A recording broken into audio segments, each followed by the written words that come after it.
Okay. Hi, everybody. Well, welcome to the last day. And very well done to everybody to make it to the last day. I know it is not easy, but this shows also your commitment to be here. And I'm so pleased to see around 80 people. I'm sure we will reach 100 people as we go. And this is a huge commitment. And thank you for doing that. So today we talk about evaluating performance of forecasting models. Basically, we bring everything we have done so far together to see, okay, all these steps that we have gone through from data visualization to understand what is going on, what factors affect our forecast variable. But also remember, data visualization is a very important tool for data quality check. All right, so that's one reason actually we do that. We try to understand our time series. And then by understanding it, we might also be able to collect more information about what is happening and use it in the modeling. So that's one purpose of data visualization. So following that, we learn how to prepare data for time series analysis and forecasting. And this is where we use Testable. And you have used different ways to visualize data. You learn how to specify models, how to train models using model function, and how you create forecasts using forecast function. And in today's session, in both sessions, we go and look at the performance evaluation. And when we talk about performance evaluation, we could look at different things, but here we look at the forecast accuracy. Cool. Let me share my slides.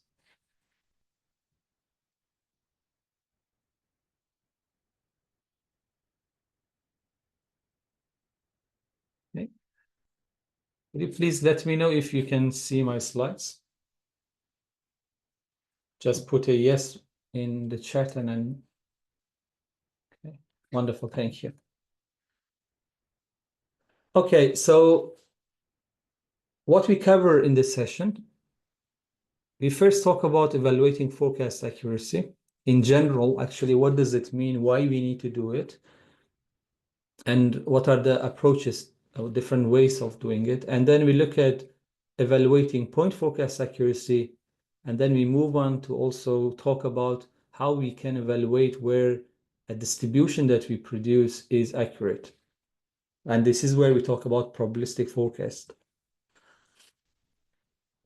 So whenever you have a forecasting exercise, and you want to evaluate the performance of the models that you have in your toolbox, we talk about evaluating the quality of the forecast that you produce. Now, there are different dimensions to the quality of a forecast, but this is not something that I will discuss in detail. But just to be aware of, there are different dimensions when we talk about quality. One of the most important dimension is accuracy. And traditionally, when we talk about evaluating the performance of models, actually we refer to forecast accuracy. But other sort of dimensions of forecast quality could be, for instance, explainability. How important it is for you to use a model that you could understand rather than something that is a black box and you don't know what is happening.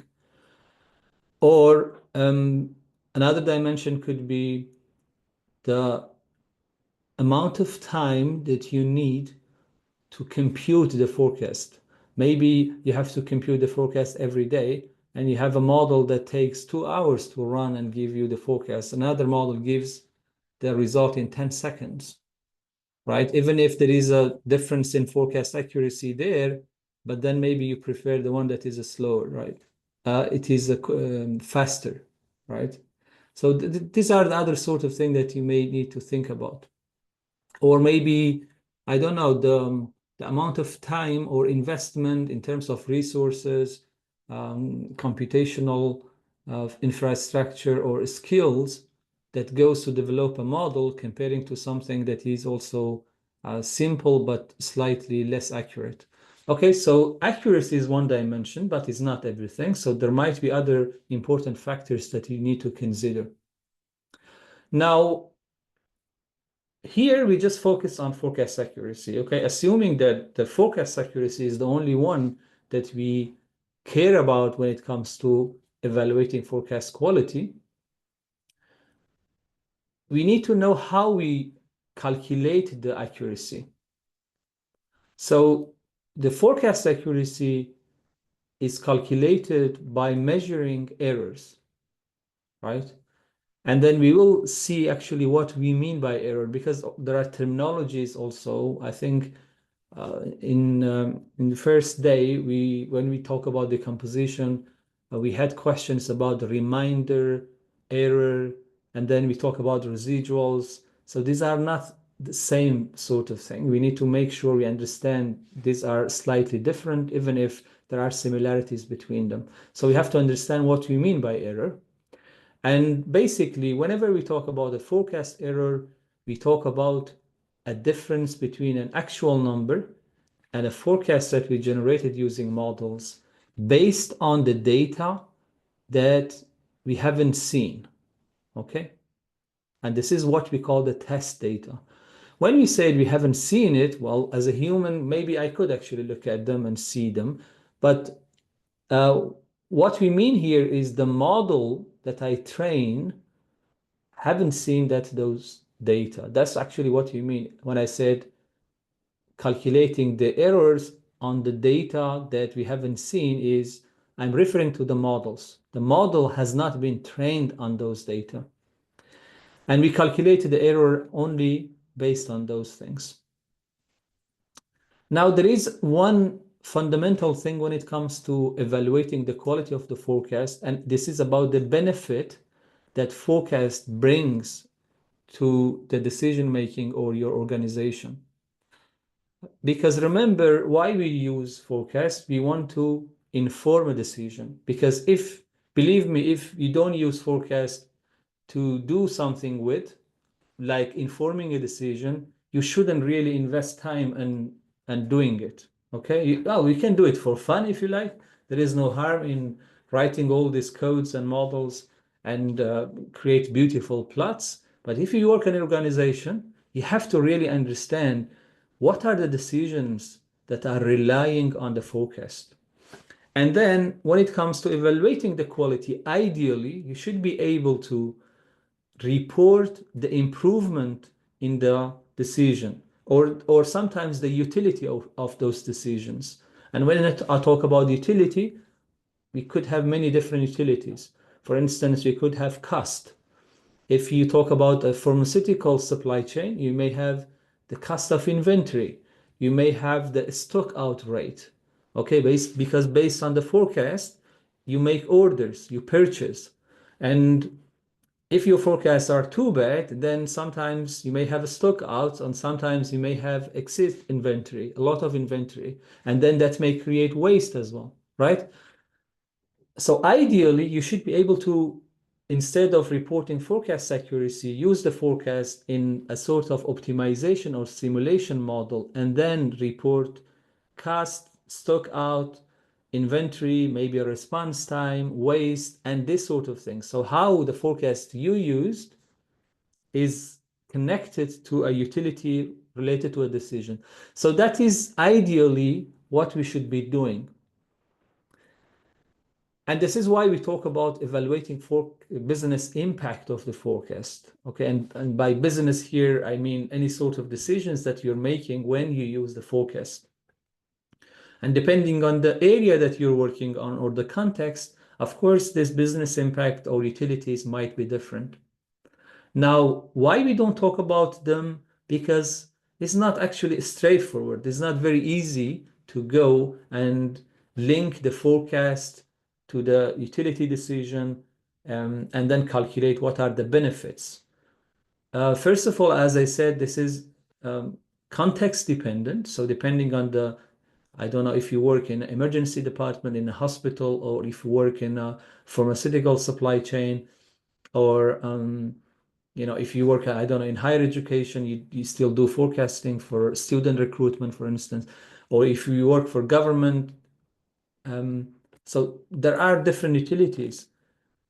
So it is not straightforward to do it, especially in a training, but this is something you have to think about and see how you can do it yourself at some point. And actually, when it comes to healthcare management, so I'm writing a book which will be published in about 2 or 3 years' time. So it is forecasting for healthcare management.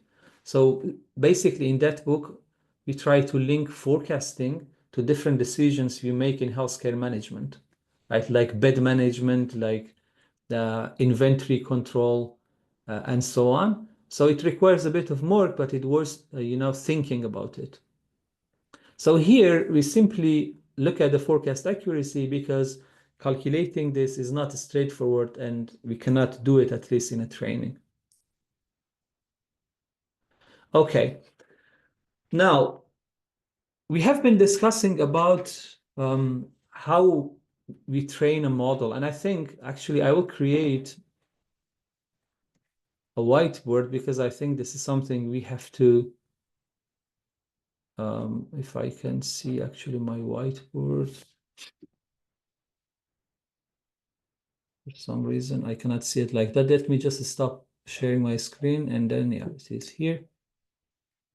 Let me just explain briefly what is happening when we start using models. So assuming we have a time series, right? So again, this is a sort of like a time series. Let's say we have. So this is the beginning of the time series and this is the end of the time series. Let's assume we have a real time data. So let's assume this is today or now, okay?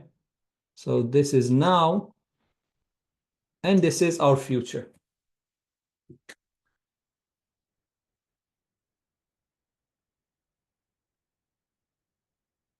Just let me put some points here. Okay, so this is basically one observation. Let's say one day, this is today, this is yesterday, this is the day before yesterday, and so on. Okay, so we have points, observation. So this is basically time in x-axis, and this is the observation in y-axis. Okay. And this is the daily, let's say, time series. I make it daily because it's easier actually to connect to it. So we are, all right, so we have different points and we create a line plot, we link points together.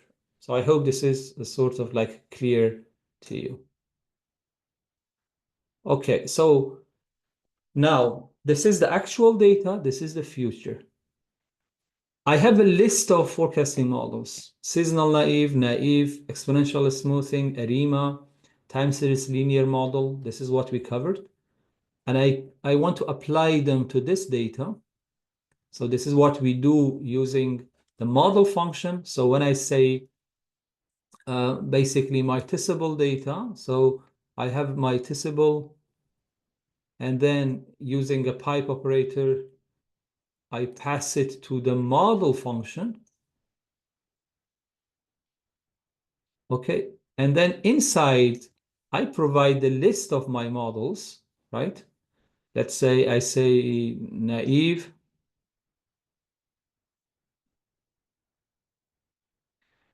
And then again, depending on what variable I have my testable, but if you refer to the like beer production that we have, right?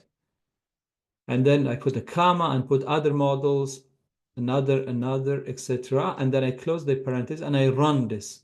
So basically, when I run this, something happens. What happens? Well, something like this, and then I can tell you something for naive because it's easy to understand, but it is the same process for any other model. So what happens if let's say I want to run this with naive, but as I said, it is similar to any other model. Basically, what happens is this. The model goes to the first observation and it says, okay, using the method that calls naive, and remember in naive, this is y hat t, Okay, so y hat t is equal to yt minus 1. So basically, when I want to produce a forecast for period t, I just look at the previous observation. This is how naive works. Now I want to apply this formula to get an estimation of the points that I have in my data. So I go to the first observation, and I said, using this method, what would be the estimation for the first period? So based on naive, I have to go and look at the previous observation, but there is no previous observation. So basically, I just leave this blank. I cannot, and then in R later, you may see something like an NA here.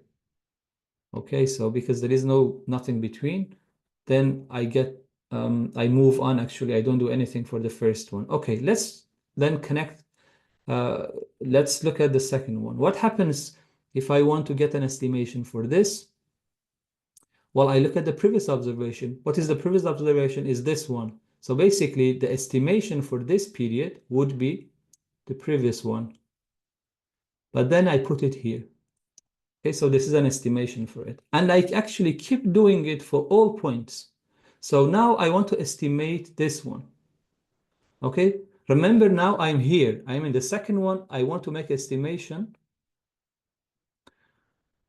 Yeah, I don't think I can actually do anything. Sorry for the pointer, if you cannot see my pointer. But anyway, what I'm trying to say is, we go to the beginning of the time series and then we use the formula that we have for the model. And then we get an estimation for each point, right? So we get estimation now for this one, which is the previous one. Estimation for this is the previous one. For this one is the previous one. Estimation for this period or this point is what we observed in the period before. For this one is here. I don't know if I can change the pointer. I don't know actually. What about this one? Do you see it now? But if I change, then I cannot draw things. So for each observation that I have in my data, I need to get an estimation based on the formula of that model. And then, of course, each model has a different formula. And then, but what happens is this. See, for each point, I get an estimation. So I have the actual and estimation, an actual and estimation, an actual and estimation, actual estimation. All right?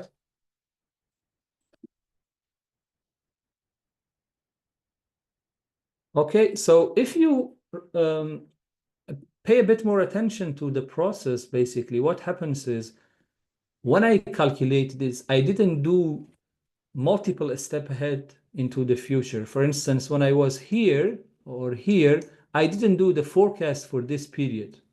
I just do it for the period after. So for one only. So that tells us one thing, and that is, the sort of estimation that we do here is one step ahead only. And this is what we call fitted values. Okay, so fitted values concerns all the data that we show to the model. So the model, when we run it here, it goes and creates for each point or each period that we have in the past, it looks at the observation and creates what estimation value for it, estimated value for it, and we call it a fitted value. Okay, so far up to now, because I use all this data up to now, whatever value I create here is fitted value. Okay, now what is the difference between this fitted value and actuals? Basically, what is the actual is black, and the estimated or fitted value is red. What is the name for the difference between two?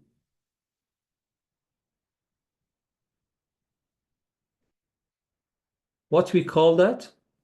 No, but this is good to make mistakes. Is not called error. So that's one thing we have to remember. Okay, again, terminologies we have many of them, but this is something we call it a residual.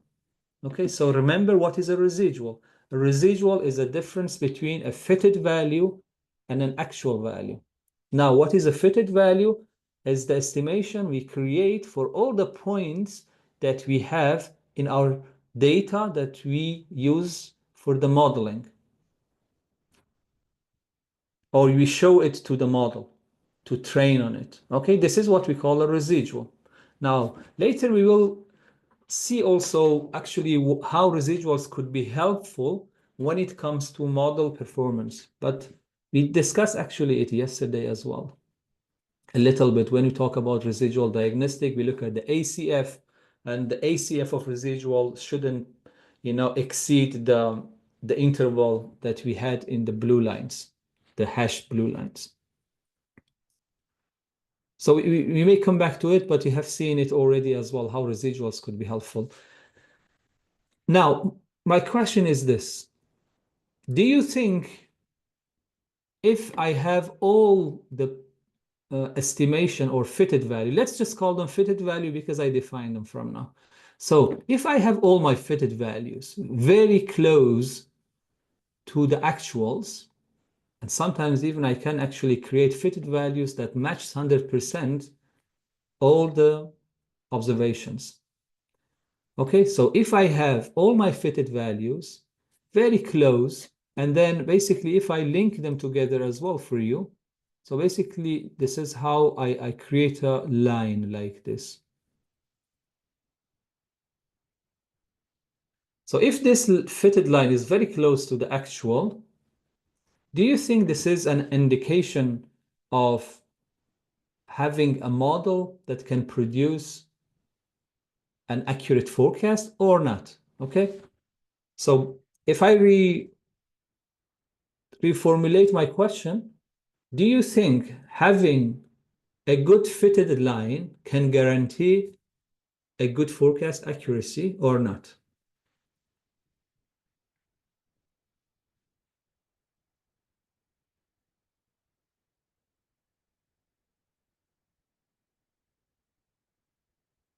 Okay, I can see yes.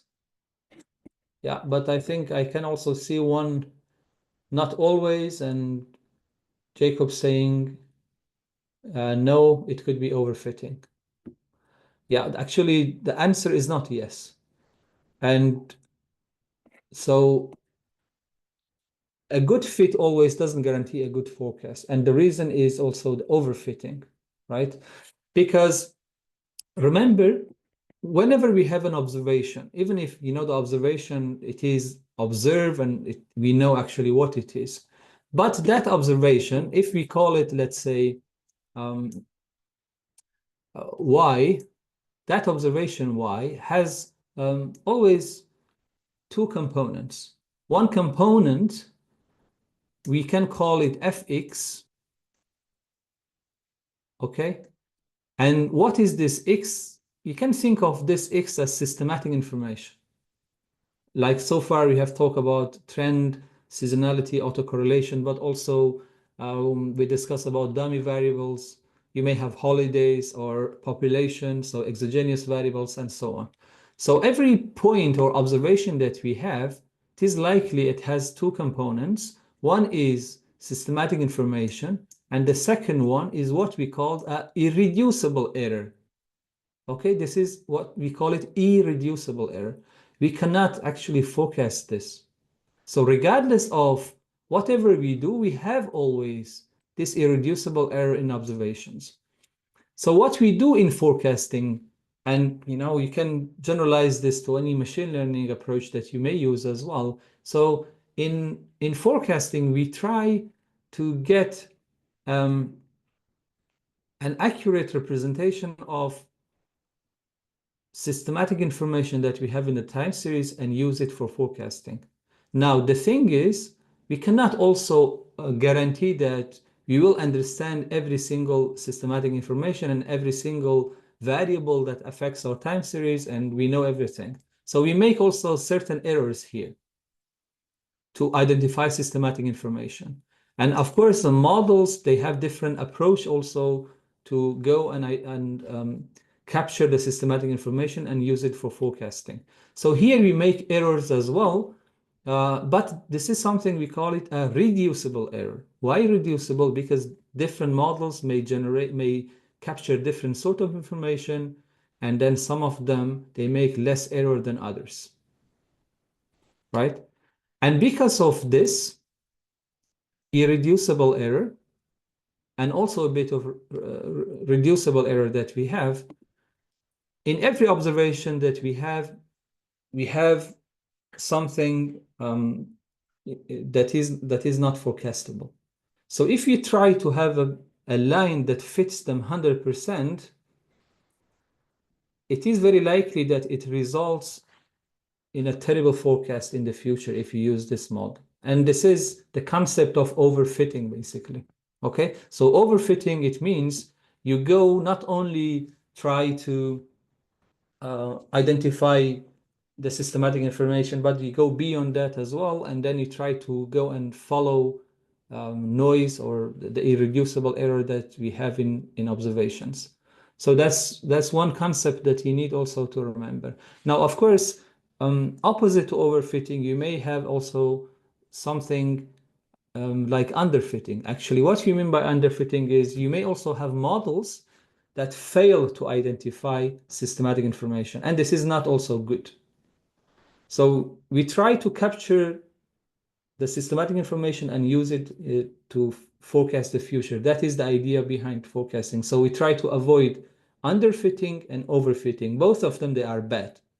So here we discuss about the fitted value and residual, because most people, they think if you have a line that fits our data well, then we get a good forecast. But this is not guaranteed. It depends.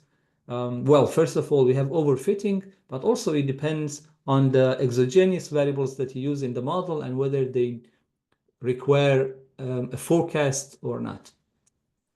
But so far, we try to understand what we mean by fitted value and residuals. And then, okay, from now on, and I assume that I'm interested actually in the future, because I want to make decisions based on the forecast that you give me.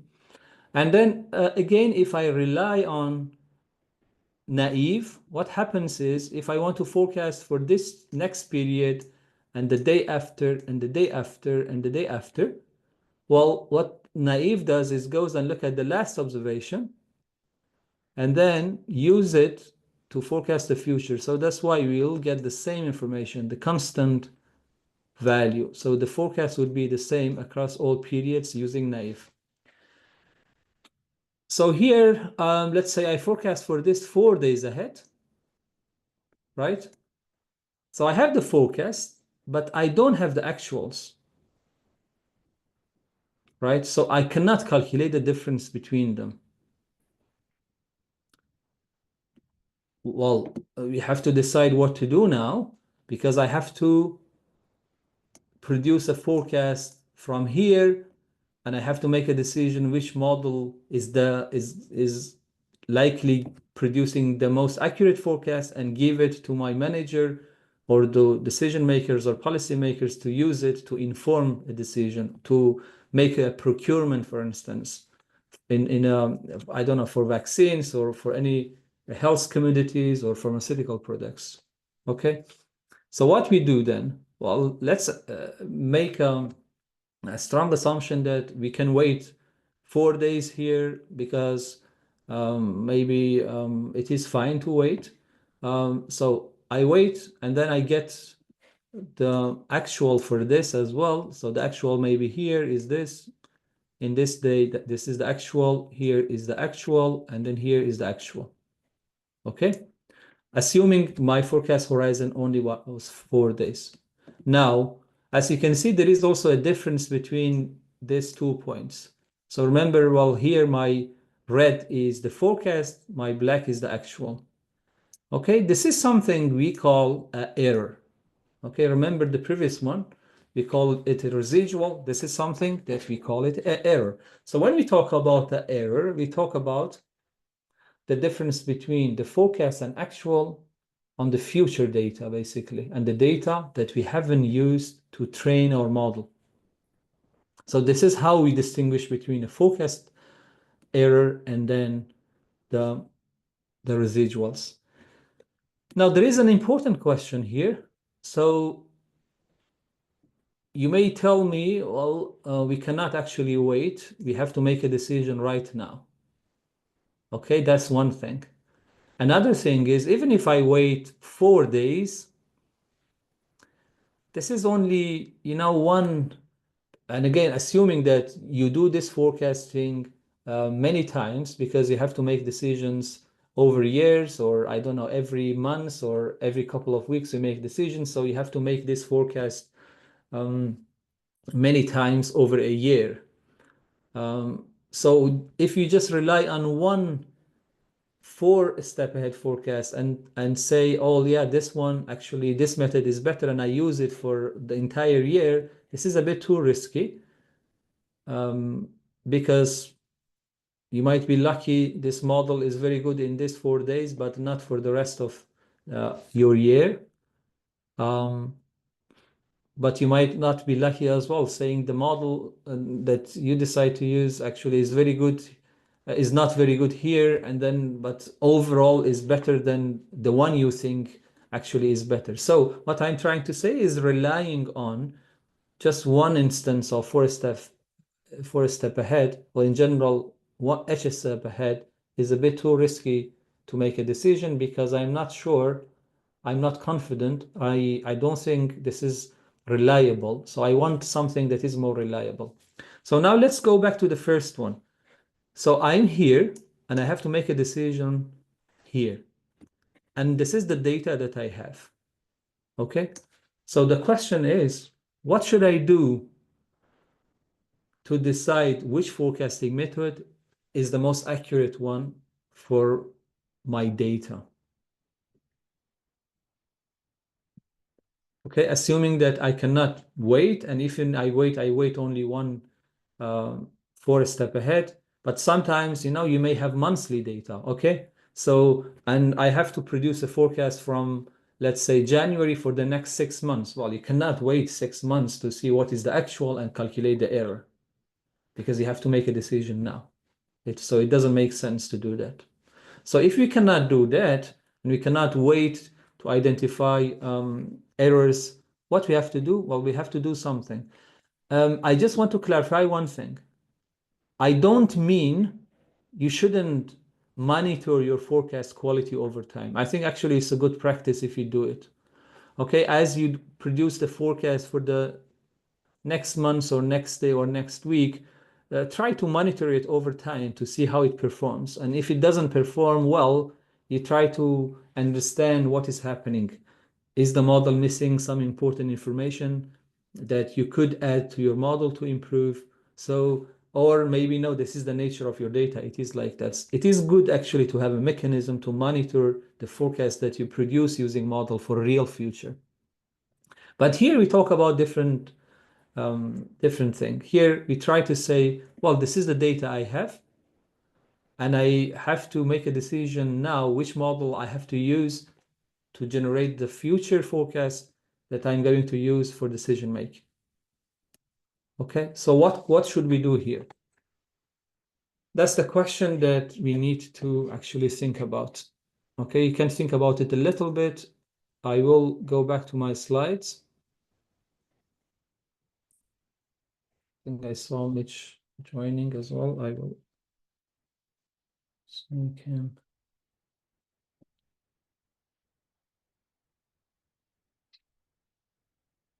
One second, I will share my screen again with the slides. So,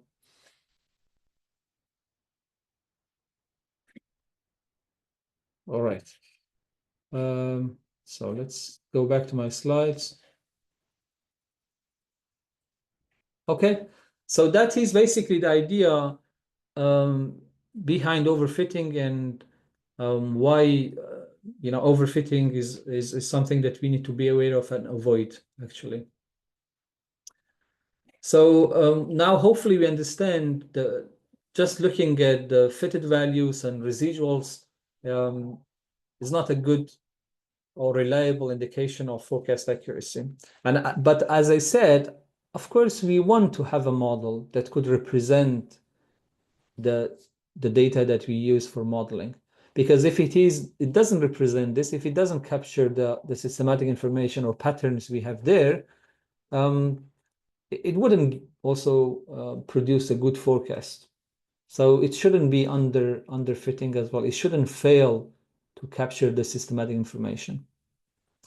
So this is an important point to remember. A model that fits the training data well doesn't necessarily forecast well. And we can actually always, if you like, get a perfect fit very close to the actuals by making your model more complex, adding more and more variables and parameters.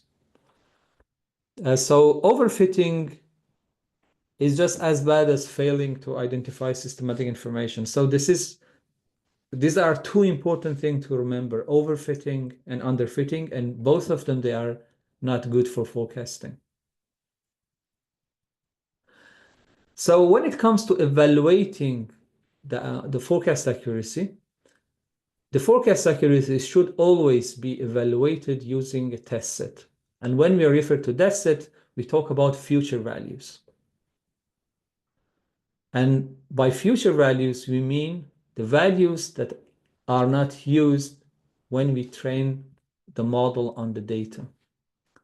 Okay, so what we do then, going back to the question I asked, well, we try to mimic the real life situation. You know what would happen in reality if we get those data into the future, and we implement that later, or it has been implemented in a function, and it'll show you how actually we do it when you talk about it a little bit later. That is called time series cross validation. That is how we mimic the real life situation. But we can start with a simple version of it. Okay, so what happens is we get the data set and we split this data. And because this is a time series, we go to the last observation, which in the diagram that I draw in the whiteboard, it is now. So I go to now and then I come back because that's my last observation. And depending on my forecast horizon, I can leave out some of these observations from the data that I have. Let's say if I forecast for 6 months, so I go and I have a monthly data. So I go to the end of my data and then I come back and leave out 6 months. That matches my forecast horizon. And I pretend I don't know them. So basically, somehow I hide them from my model. So I don't train my model on those 6 periods. So I train my model on the rest of the data, and I forecast for that period that I left out. And then now I go and calculate the errors in that period. Right? So this is how we can do it. So again, if I go back to my, somehow I have to stop sharing the screen and then go back to this whiteboard.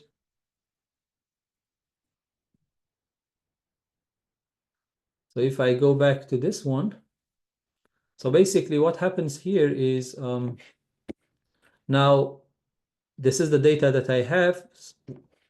I go and let's say leave out 1, 2, 3, and 4. So basically this 4.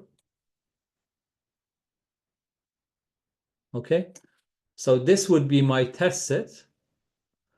I pretend I don't know these 4 points. I don't actually show them to my model. So what happens is I will train my model on the rest of this here, only here. Well, including that one that is there as well. So I train my model on this and I produce the forecast now for this 4 periods. So basically I wouldn't have those those lines. I just have the actuals there. So I'll have 1, 2, 3. I think there was a 4 here, right? So this is my actual now. I fit a model on this data, and then I produce a forecast for this. Let's say this is my forecast, and then I calculate the errors, the difference between each 2 points, and that gives me the errors. Okay, so this is what we mean by future data or the test set. So simply, we take the time series that we have, split it into 2 parts. The last part would be my test set, and then the initial part is my training set. So what would be the length of this? Well, in the simple version that we try, we could say that the length of this, or the number of observations we have here, is equal to the forecast horizon. Okay, so if I want to forecast for 7 days, because that's how I can use it to inform a decision. So that decision requires to know what would be the forecast for 7 days. So I leave out 7 periods. Okay, if I have a monthly data and I have to forecast, I have to build forecasting models to produce forecasts for 6 months in advance. So I will come and leave out 6 months observations for 6 months, and that would be my test set. All right, so this is something that we do in R as well. So you learn how to split the data there as well. Okay, but the concept is actually important. We need to make sure we understand why we do it. Well, this is basically, well, the idea that I just showed you there. So I have the whole time series. So I split them. So the blue line is the train, is what I use in my model function. And I produce the forecast for the rest that is in red. And then I evaluate the accuracy later on this. Basically, when I produce the forecast, okay, so I train the model on the blue. I produce the forecast for this because I pretend I don't know them. But after producing the forecast, somehow I reveal them. I say, okay, I know now. And then that's how I can calculate the forecast error. Okay. And this is a way to go around, that situation where I have to make a decision now and produce a forecast based on the best model. But because I don't know the future, I have to find a way to do it. And this is actually one way to do it. So that's what I said. We mimic the real life situation.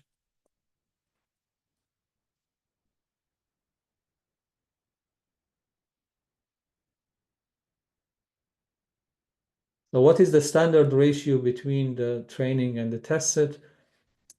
Well, there are like some rule of thumb is 70% day training, 30% test, or 80% training, 20% test. But I would say this depends on really the forecasting problem that you're looking at. For instance, if I forecast for emergency department arrivals in a hospital and I have 10 years of data, I would definitely use 1 year of data, because typically forecasting in hospitals um, are daily or hourly sometimes. So I will use in the entire year of data just to make sure the forecast I produce is tested in different situations that may happen across a year. So I would say it depends, of course, on data availability. If you don't have actually enough data, you cannot even split it because you lose a lot of information. And then this is why, sometimes you just rely on, for instance, AICC to make a decision and do something with. But if you have a very short time series, you cannot even split it into train and test. And later we talk about time series cross-validation. You need even more data in your test set when you do the splitting. But as a rule of thumb, you could have that 20, 30% if you like, but you have to think about the forecasting problem. And then how much data gives you confidence that this model has been tested enough in different situations to use it for real future. So I think that's an important thing. Okay, so now we discuss about the concept, you know. First of all, we started by talking about why we need forecast accuracy, because we have to judge which model from the toolbox that we have is the best one. And then we also said, ideally, instead of just looking at the forecast accuracy, we could look at the other quality of the forecast. And one aspect of the quality of forecast that is fundamental is the business impact. But this is somehow beyond what we cover in this training, but it is something that we have to think about it really. What would be the business impact of the forecast that we use? And this is the context dependent, but I always encourage you to spend enough time to really understand the decisions that you make in the organization that require forecasting. What are those decisions? How they use forecasting? So that's something that we highlighted, and then we discussed also about the fitted values and residuals, and then how a residual is different from a forecast. And then we said that we cannot just rely only on residuals to say if a model can give us a good forecast. And the reason is the model could match really the actuals in the training set, but that could be overfitting. And the best way to evaluate the forecast accuracy and something that you can rely on is to calculate the forecast error based on the future data or the test set. And then we also said the future data is something that the future data means a set of data not used in the training, as simple as that. Okay? But we haven't yet discussed about, well, how we report the forecast accuracy. So far we said that we produce the forecast for the test set, and then we reveal the actuals and we calculate the error or the difference between the actual and the forecast. Okay. Now, how we should report them? Well, the first thing is we have to calculate the forecast error, which is the difference between the actual and the forecast at each period. All right. And remember, this is just the test set, not the training set. I will come back to this examples later. Now, we calculated the errors in each period. When it comes to reporting it, we use error metrics. So what are the error metrics? Well, in a way, the error metrics are numerical summaries of those errors. So we have the errors and we have a formula that help us to summarize those errors in one single score. And then because we have one single score, we can now use these error metrics to compare the accuracy across different models and then see which model has the lowest error, which means the highest accuracy, and then we use it to forecast the real future, right? So we calculate the forecast error as the difference between these two, and we do it for each period, T plus any forecast horizon that we have. And then somehow we summarize them. Now, there are many different error metrics or accuracy measures. You may hear about, root mean square error, mean absolute error, mean square error, or mean absolute percentage error. Well, there are actually plenty of them, right? And you may also ask, what accuracy measure is the best one? Well, I can tell you that there is no best accuracy measure really. I will maybe give you some basic guidelines on how to use them, but I think it depends also a lot on the problem that you are dealing with, the decision that you are making, etc. So that decision somehow will help you to understand also how to report the forecast accuracy. But if you want to forecast only one time series, okay, just one time series, actually you can use root mean square error and mean absolute error. And that is fine. And do they mean anything? Do they have interpretations, root mean square error and mean absolute error? Actually, do they have interpretations. And there are some mathematical concepts behind this too as well. So remember, we talk about the forecast as a distribution. And then, of course, distributions, they have moments like mean and median. But so here we use a symmetric distribution, which is normal, but you could have any other sort of distribution where they are asymmetric and not symmetric. So, but if you care about the mean, let's say, of the distribution, then root mean square error is a good indication of it. So if it is lower, it means the model that you're using is very good in forecasting the mean of that distribution. And then mean absolute error is minimizing the median. So again, if you care about the median of a distribution, MAE is a good measure to think about. In practical terms, we also encourage to have different accuracy measures when you report the forecast accuracy rather than just having one of them. So if you have one time series, right? Only one time series, then you can actually rely on RMSE and MAE. Now the problem becomes a bit more complicated when you have many time series, and this time series, they have different scales. So the scale could be in different also dimension. For instance, you may have one time series that changed between 1 and 5, and another time series that changed between 10,000 and, I don't know, 1 million. So these are in two different scales. But you may have also, I don't know, a time series that is measured in kilogram, another one that is measured in liter, for instance, something like that. That could be another way of thinking about dimension scale. So if you have many time series and you may have different scales, then you have to think about another sort of error measures. And MAPE is basically one of them.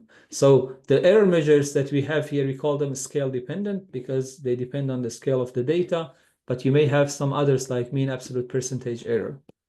Now the thing is, actually MAPE, there are a lot of critics around MAPE.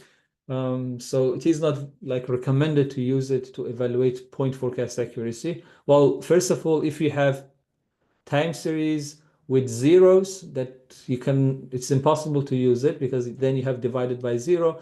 But even if it's not 0, but it is very close to 0, it still can be problematic. Another thing about MAPE or MAPE is it penalizes underestimation and overestimation differently. Okay, so it penalizes overestimation more than underestimation. So there are some, and then there is no sort of, so there is a simple interpretation around it because you divide the error by actual and it is in a percentage. So and people understand percentages easier, so you can also compare things around.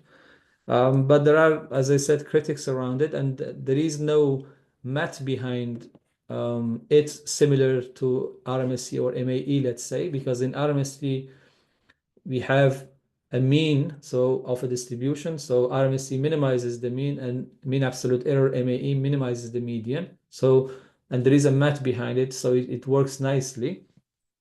But this is not the same for MAPE. So now there are some other scale independent error measures. One of them is MACE, mean absolute scaled error.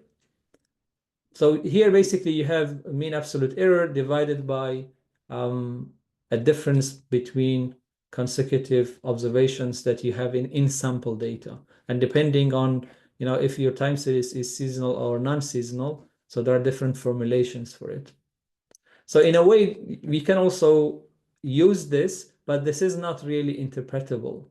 Again, it's a measure that you can use to compare different models, but then when it comes to interpretation, is a bit challenging. Now, if you don't care about how to interpret an error measure, you can always actually rely on maze. It is fine. And more recently in a forecast competition, so people also propose to use root mean squared scale error. So this is in a way also similar to the one that we had here, right? So this is based on absolute error, but this is similar to root mean square error in that way. Okay, so you can also use this if you like.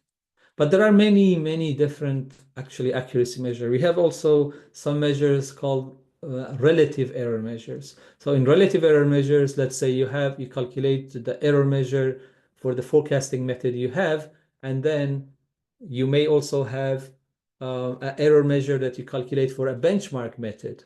And then now you want to see how much improvement you get from the current method or the list of method that you have comparing to a benchmark. And that becomes a sort of a scale that you have or the measurement that you have, and you compare across different approaches. So remember, there is no best accuracy measure. So we can get some of these error measures in the Fable package. You will see later in the exercise in R, but there is nothing as a best, let's say, error measure. And there are papers around this as well. If you want, I can send you papers around error measures as well. So I will come back to this as well. Now, so far we talk about evaluating point forecast accuracy, right? So we produce the point forecast for the test set, we calculate the error, and then we summarize this error using different formulations. And then we compare them, and the one that has the lowest error means the best model, the model that performs better than others, and then we can use it to forecast the real future. Now, we have also forecast distribution. And then remember, when it comes to the forecast distribution, we could have the entire distribution, but we could also have, let's say, a prediction interval, right? So this is quite important to know. So how we evaluate the quality of a distribution. So why this is important? Because remember, when we talk about forecasting, we said generally people refer to forecast as a single number, as a point forecast, right? But this is not very helpful when it comes to decision making in the future. Why? Because the future is always uncertain. If I rely only on a single number, that gives somehow an illusion of certainty. Actually, when people they see point forecast, somehow they believe that that is going to be the future. But this is not true, because that's just one instant, which is the mean or median, or could be most likely the mode of a distribution, depending on how people represent that point forecast. In many cases, generally is a mean of a distribution. So if you rely on point forecast, it's not helpful. You have to produce also something that acknowledge or quantify uncertainty in a way. And that is why we talk about distribution, but also we said we can extract prediction intervals from it. So we need to learn how also to evaluate that and report it. Now, if you work in, let's say, academia, actually, I'm the associate editor of a journal.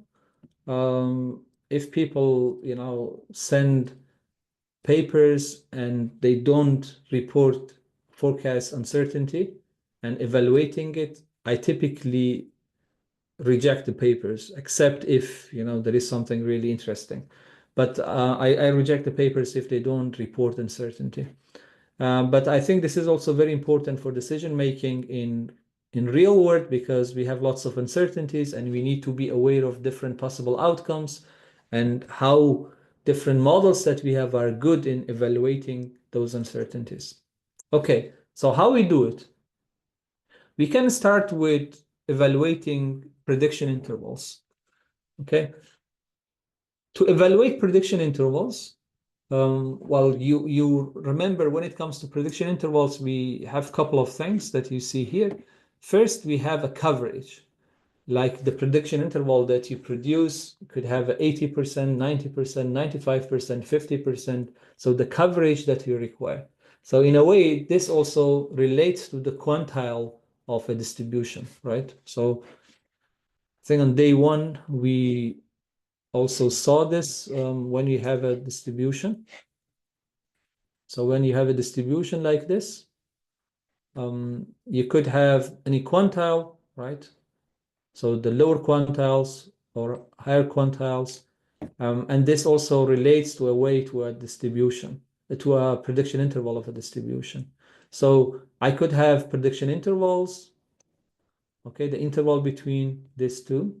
And then typically when it comes to time series, and you have maybe seen it in the example. So if I have a time series here, and this is, let's say, my last observation, and I want to produce the forecast, this is how you see it, okay? So this is, you see a upper bound and you see a lower bound.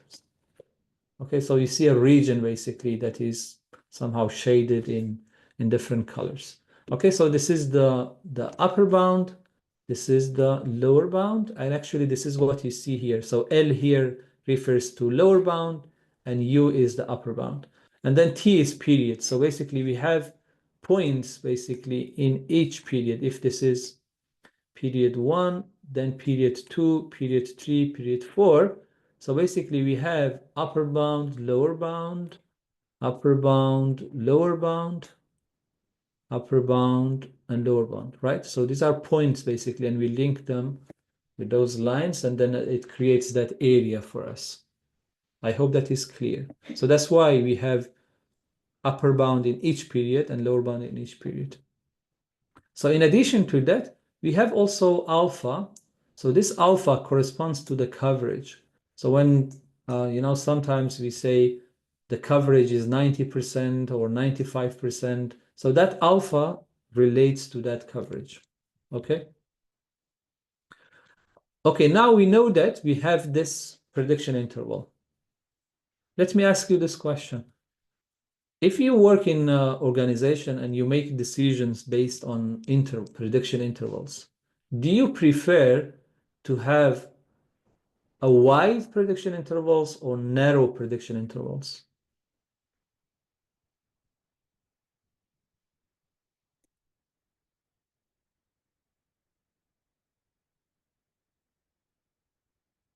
So if I have another one that is maybe, oops, like this.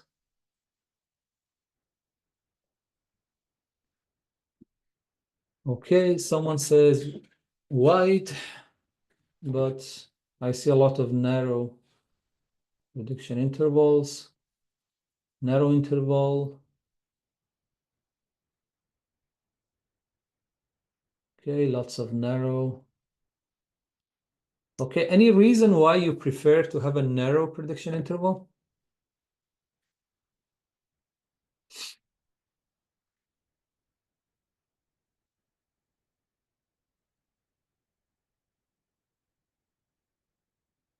Any reason why you prefer narrow prediction interval?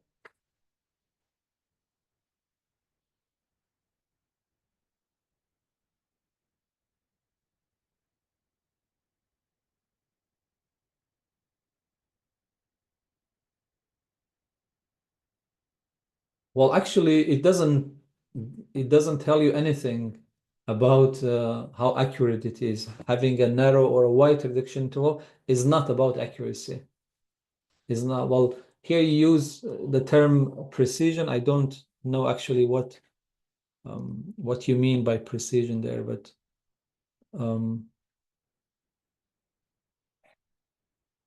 precision could mean different thing actually in forecasting as well, but especially in classification and things like that. But anyway,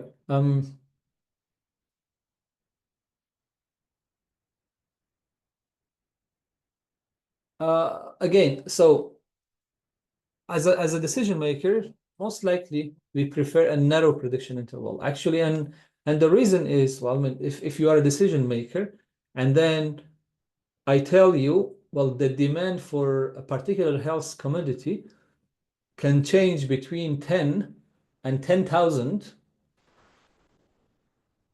Well, it is not very helpful, to be honest. I don't think I can make any decision based on that information. So I think it is more about being helpful, having something that help us to make decisions. So that's why we prefer to have a narrow prediction interval.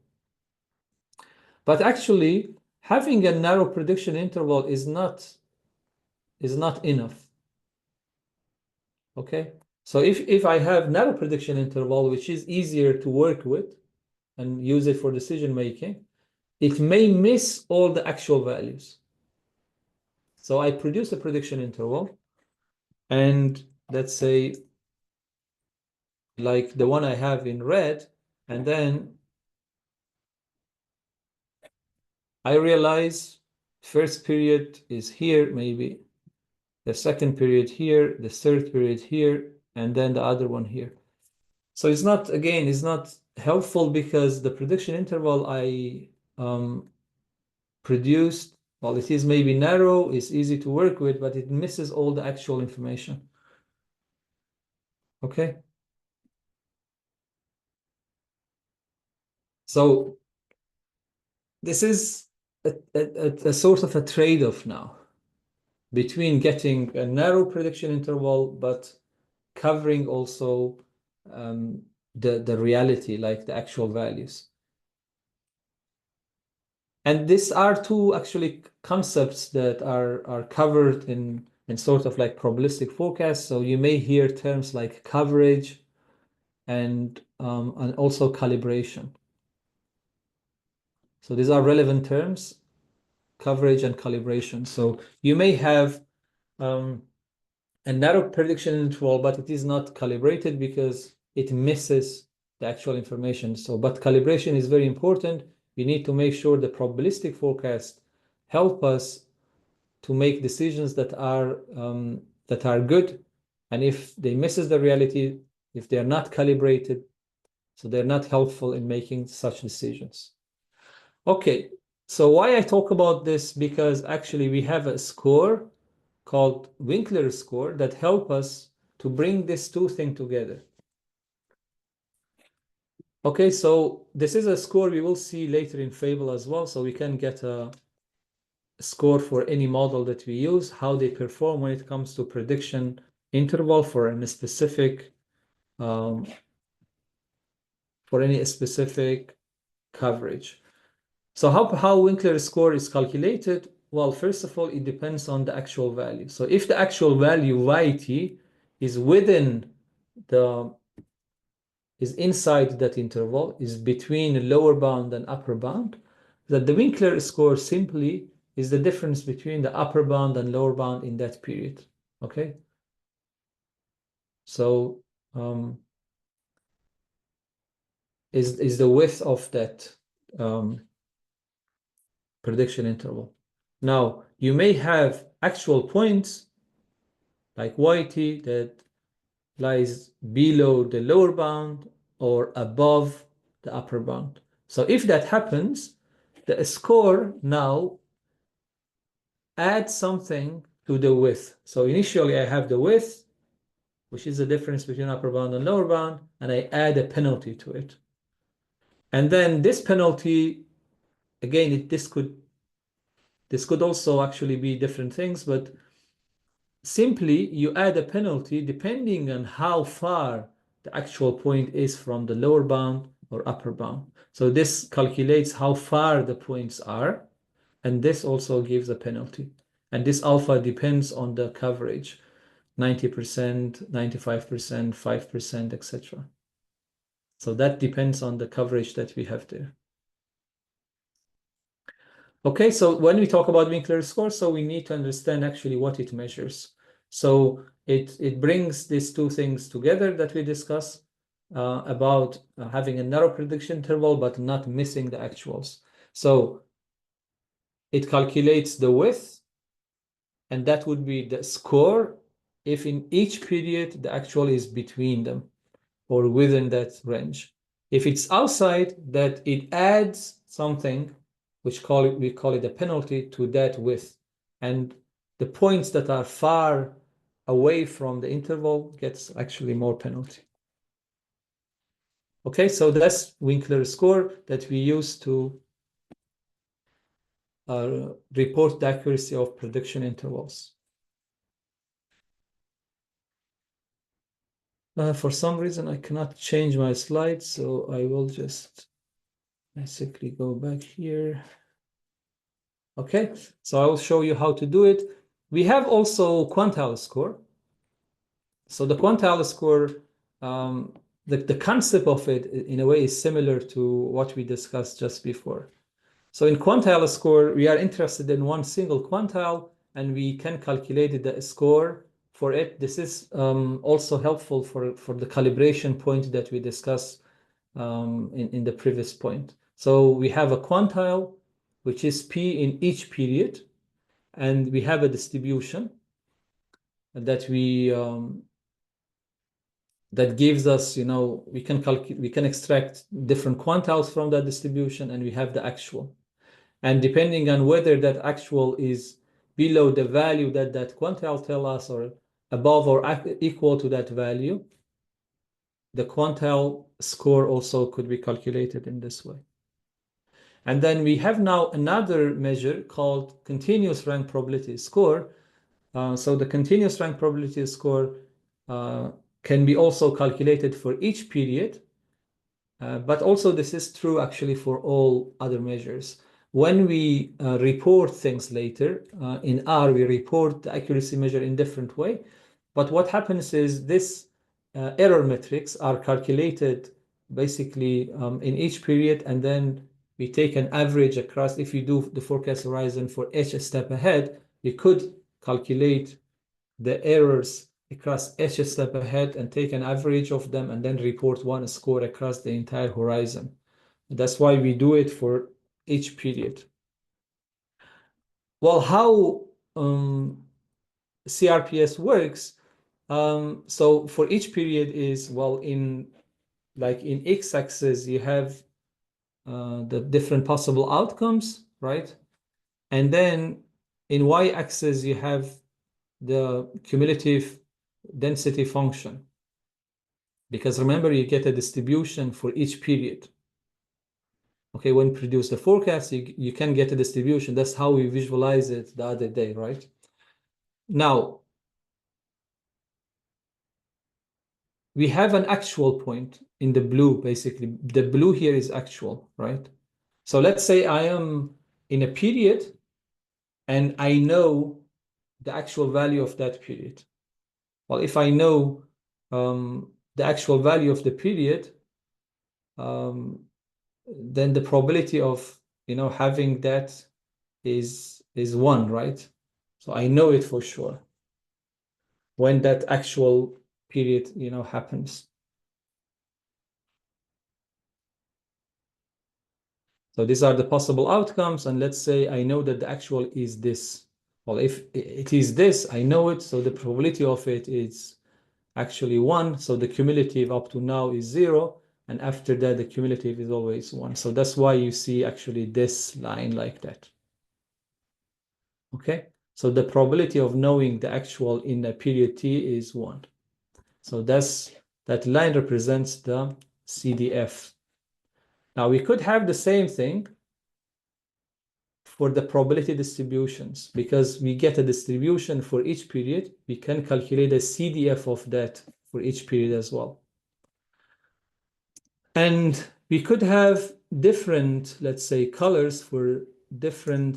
So this is, let's say, this is the CDF for one forecasting model. You may have another CDF for another model that is like that. Okay. Oops, sorry, the line is a bit tricky to get, but it is something like that. Okay. And then we have an area under the curve for this. So that I just highlighted like that. Okay, so this is the area for a model in green line. So let's say this is one model, and then the model in red line. Okay, so when it comes to this, so we calculate the CRPS like that. It is calculated using the formula I showed you. But what is important is to understand conceptually what it means. So basically now I have two models. I generated probabilistic forecast. I calculated CRPS. So which one is better here? The one that is closer to the actual in this graph. So if I have only two models, the red one and the green one here. So the area under the curve for the green one is smaller than basically the one that corresponds to the yellow it is for this red CDF. Okay, so this area is smaller than the other one. So this method has a lower CRPS. Okay, continuous rank probability score. So you can also use this measure to report. This is quite common actually, at least in academia, it's very common to use CRPS to report the accuracy of the probabilistic distribution, probabilistic forecast distribution or density forecast. Okay, so this is also something that we could see later in the output of Fable. So I'll show you how to do things like that. All right. Okay, so I think we could have a break now. And then when we are back, so I will start with some like our sessions to show you how we specify basically different, how we calculate the accuracy, how we report the point forecast, prediction interval, and probabilistic forecast. And then we have one more thing to cover about time series cross-validation, just to tell you what is the concept, but then the rest of things are quite actually easy to follow. I'll pause, or maybe if there is any question. Yeah, I think we had this question, how much is enough when it comes to data? This is quite an interesting question, but there is no definitive answer for it. But I think I mentioned, well, I have actually worked on a paper a couple of years ago on the impact of length of time series, but then it is a bit theoretical. So it depends on certain things, but at the moment, there is no definitive answer. We are hoping now, we are working on a paper, and my hope is really to have some clear guidelines on how much data we need when it comes to time series forecasting. So I think you have to wait maybe a couple of months, and if you follow on LinkedIn and the paper is ready, I will always share it on LinkedIn. So you can maybe follow on LinkedIn and see if there is any interesting guidelines comes out of our research. I don't know if Mitch can add anything here.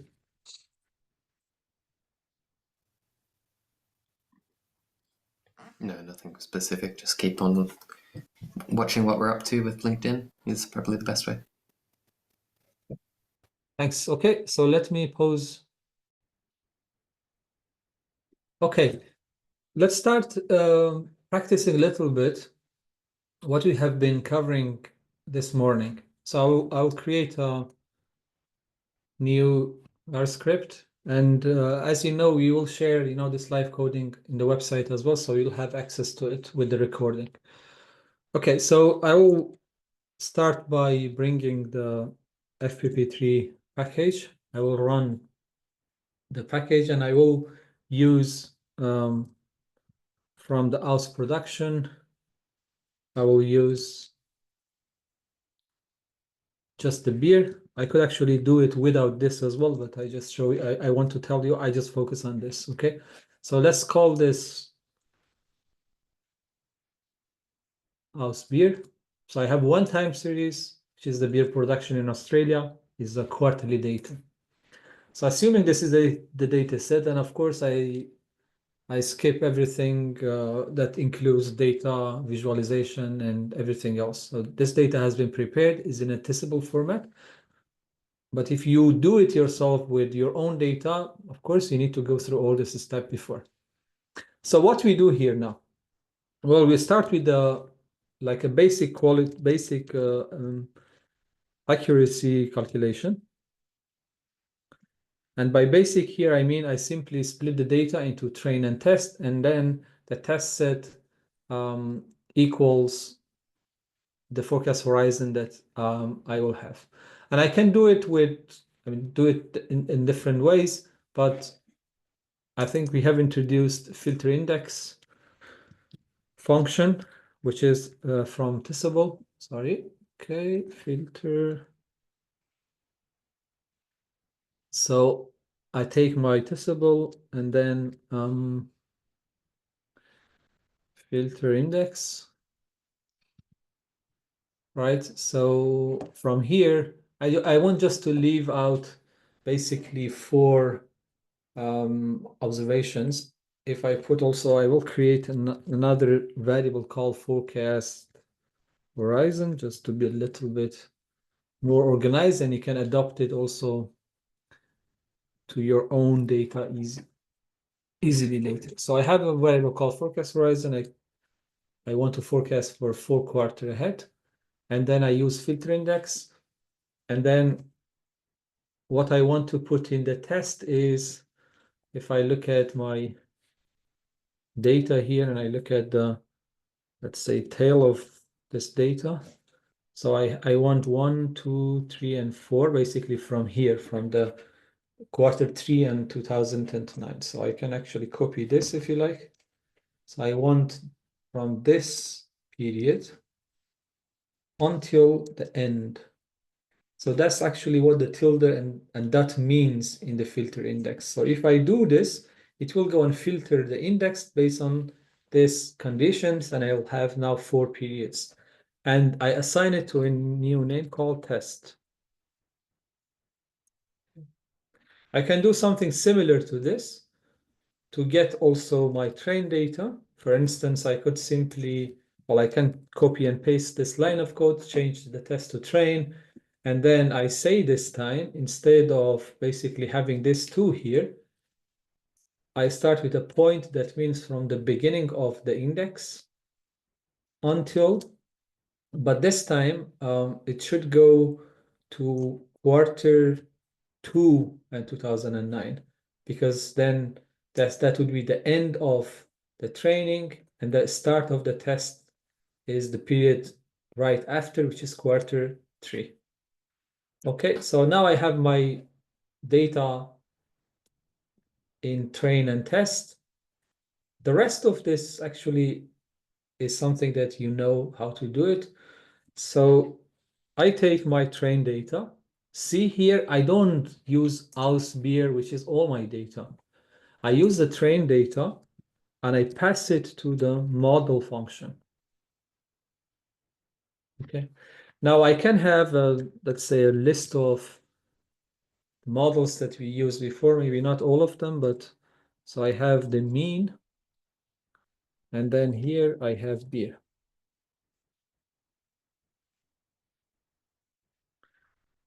I put a comma, press and enter, go to the next line. Let's put also seasonal naive. So S naive and then beer. All right. I will add a regression model as well, but just put TSLM function just to have it there for the comparison, but you could change things there if you like. Add functions, trend and seasonality. You could do it if you like later a little bit as well. So TSLM, I put a comma, and then I put an exponential smoothing. So ETS and beer. And then I will put also finally an edema.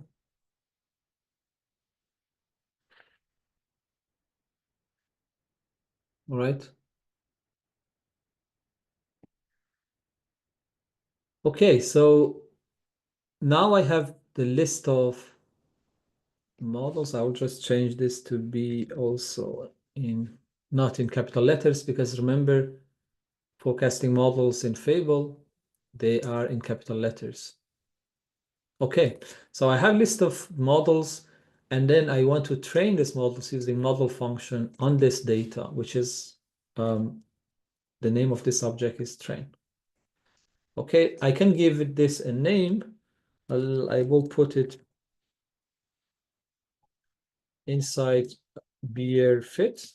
So this is the name that I give to all these operations here. So I run, and then I will get my model table. Right, so I have 1, 2, 3, 4, and 5 columns because I have 5 models, and I have 1 row because I have 1 time series. So what is next? I'm sure you know what is next. So I have my model table. I pipe it to the forecast function. And then I have an argument called h. And this time I just, instead of typing it, I have defined it, and I put the forecast horizon there. Before run this, I will also give this a name. I call it forecast or FCST beer. And if I run, now I will have my Fable forecast table. And as you can see, so for each model, I have 1, 2, 3, and 4. That is because I have 4 quarter as the forecast horizon. And here I have the forecast distribution, and I have the point forecast. All right, so I have them for all the columns. Now, the good thing is this is like basically a tibble or a tissable. So all the functionalities that you have in tidyverse, you can use them to select, to filter, to mutate, and use all those functions. So this is quite handy. So far, we repeat actually what we have been doing. So nothing new. Now, the next thing that we do is to calculate forecast accuracy. Okay, what we do to calculate forecast accuracy? Well, the first thing we do is we take our fable. Next, we pipe it to a function called accuracy. All right, accuracy. Okay, as you can see, this is a function from Fable Tools, which is a part of FPP3 package that you have already installed. Okay, so what happens if I just run it as it is? Well, it is not going to work. Why? Because I have only my forecast here. So to be able to provide the error measures that we have discussed so far, I need to provide basically the original data, and this function automatically maps based on the index. It will go and maps this periods to the period in the data, and then calculates the errors and summarize them automatically. So this is quite amazing, what the function does. Otherwise, you have to do a lot of calculation yourself. So what I do is I will simply put the original data that I use here.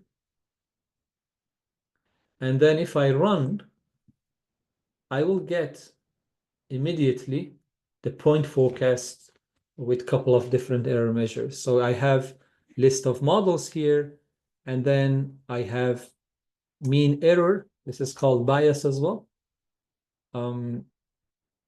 So basically, it just calculates the error and take an average of them. So in this case, you may have positive errors and negative errors. They may cancel out each other. And then you have root mean square error, mean absolute error, mean percentage error, mean absolute percentage error, Maze and RMSSE. And then you have also the autocorrelation function lag 1. I don't know actually how this is calculated, but Mitch maybe can tell us, or I have never actually used it really when it comes to out of sample calculation. But anyway, so we don't look at it. What we can take any of these measures and see which model actually is doing better. So if you look at the list, it seems like from the list that I have here, so if we rely on RMSE, 12.3 from exponential smoothing is lowest. And if you look at mean absolute error, seasonal naive actually is smallest. So sometimes if you just if you have two different measures, they may give you also two different choices. But that's why I said at the beginning, you need to understand what matters. For instance, here we know RMSE is related to mean absolute error is related to median. But there is also another thing. So far, we just focus on a simple case. We want to understand how accuracy is calculated. But this is not a reliable way to report forecast accuracy. And that's why we discuss right after this time series cross-validation. And this is the most reliable way. And we will understand why it is like that. Okay, so this is how we calculate the forecast accuracy. But this is only the point forecast. So what if we want to have point forecast, Winkler score, and also probabilistic forecast with CRPS, let's say? Well, there is a argument inside accuracy that you need to use, and this argument is called measures. All right. So you need to provide the measure, and this takes the list. And inside this, you have to type point accuracy measure. This will give you what actually we see here. And then put a comma. I'll just press enter here to go to the next line, make it a bit tidy. And then I have to also provide an interval accuracy measure. And then another comma. And then finally, I have distributional accuracy measure. So distributional accuracy measures. Now, if I run this, or maybe I will also put it in a name. I just call it maybe beer accuracy, or maybe FCST beer accuracy, just to be a bit more precise. Okay, so and if I run it, and if I look at this now, you see that actually I have measures also for prediction interval accuracy, and then the quantile, well, we call it percentile here, is a quantile score. And then we have CRPS. So now we have the point forecast, prediction interval, and then also quantiles or CRPS, which gives us a score for the entire accuracy of the forecast distribution. So if you rely basically on this, and sometimes I don't look at actually all these measures, let's say I just go and select the column called dot model, because I need to understand what models I'm using. And then I will just maybe look at basically this two, because I have only one time series, it is fine. And then maybe I will get Winkler, and then I look at CRPS as well. So if I do that now, it is, you know, we have a smaller list of measures. So if you look at, let's say, Winkler, so exponential smoothing and Riemann, they are quite kind of similar, but exponential smoothing slightly better than Winkler for the prediction interval. And then you have CRPS.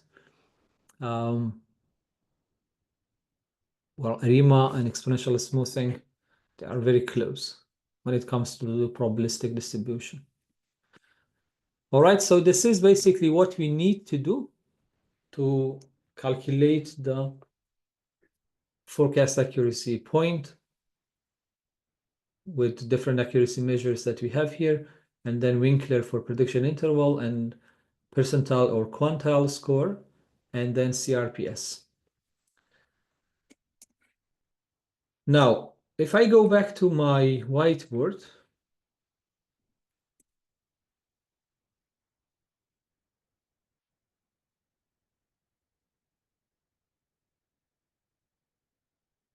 I suppose you can see my whiteboard. Okay. Now, the thing is, so far, we have actually just learned how a simple splitting of train and test is working.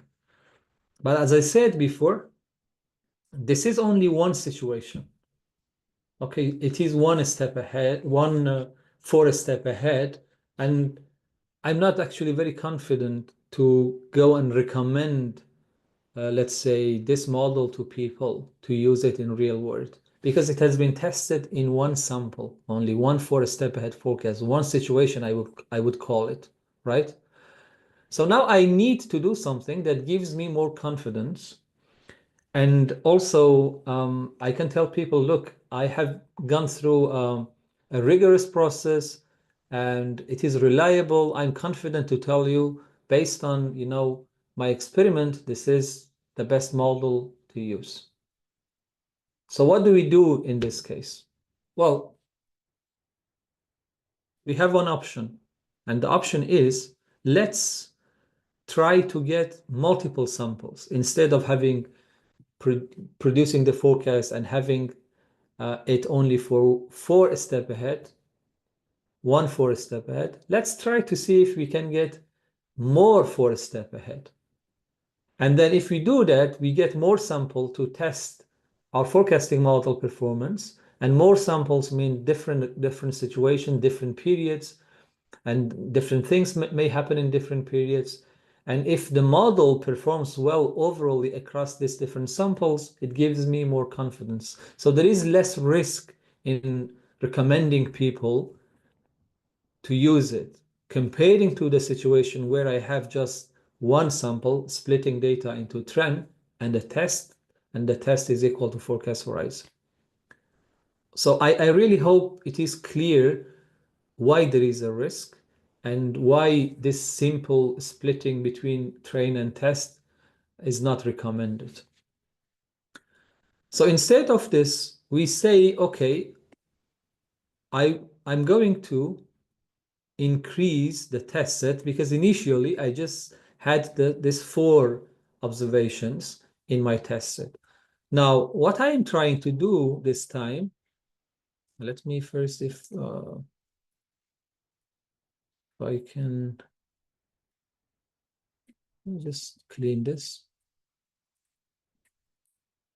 So this time I would say, let's take this and then let's increase the test set. So far I have four. Let's increase it to include more observations in the test set. Okay. So basically I will come up to here, let's say, and then, but remember, this is just an illustrative example. Okay. Just to tell you how we do things. And maybe I will show you something else later as well to better understand if it's still not clear. So I increase the size of the test set to make sure it contains multiple for a step ahead in this example. So now I have my test set here, and then the rest would be, again, the training set. Whatever comes before this to go to the beginning of the time series, that would be my train. Okay. That's the first step. So simply I increase the test set. Now, what is the next step? Well, in the next step, I have to do something more. And then to do that, let me also clean this.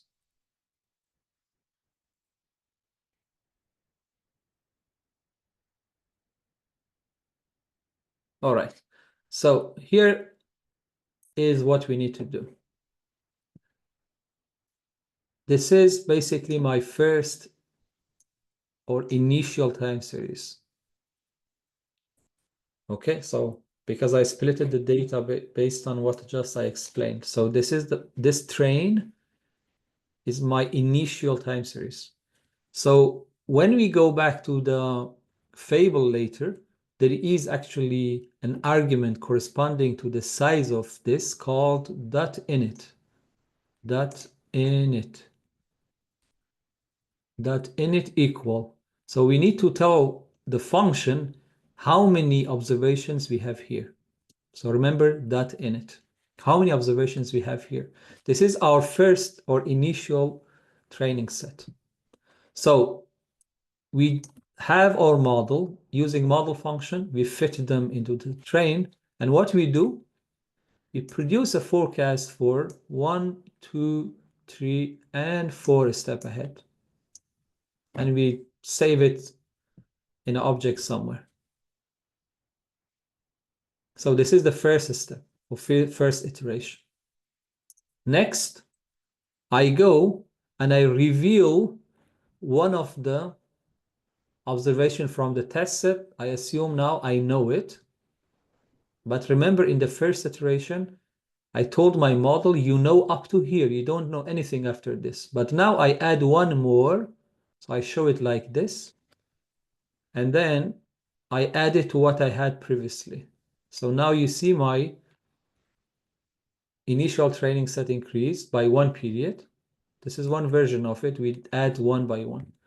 What happens now? I use this. So I train a model on this and I forecast for next 4 periods.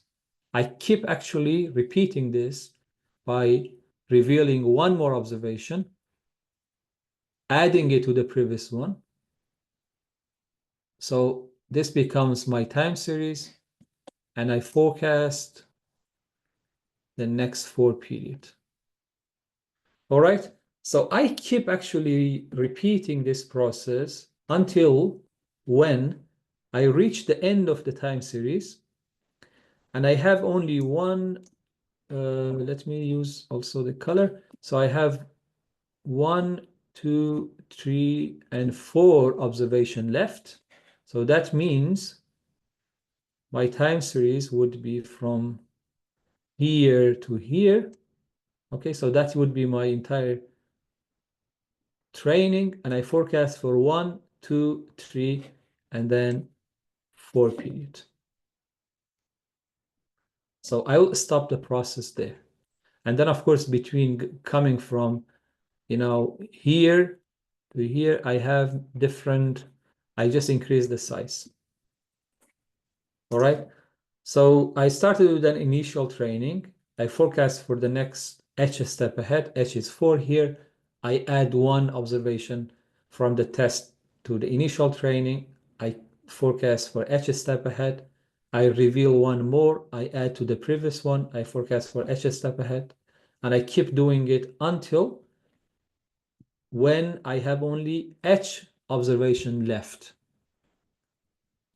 Now, if I want to add one more, I will have now this is if I add one more to the previous one, but I have only 3 observation left because after that there is no observation. So, but I need 4 step ahead to test. I mean, there is nothing wrong. There is another version of it that you could also keep actually doing it to the end. But here I want to just get 4 step ahead forecast every time. So I'll stop creating this when I reach the end of my time series and I have only the number of observation left equals forecast horizon. So what happens now? At the end of this process, I reveal all my test set. And then now I have one sample. So this is the first sample, second sample, third sample, and so on. Okay, so I'll get now many samples basically. And then for each of this, I can calculate the error. I can calculate the error metrics because each of these horizons are 4 period, remember, right? So each of this are 4 periods. So I can calculate the error and error measure and so on. And then later I can summarize them in different ways. I can get an average across all these samples and all the horizons. So that means I have one score for one method, similar to what we have seen. But there are more like error analysis we could also do. And I will show you how to do it. So this is basically the idea behind this. is time series cross-validation. So for those of you are familiar with machine learning, you do cross-validation in machine learning.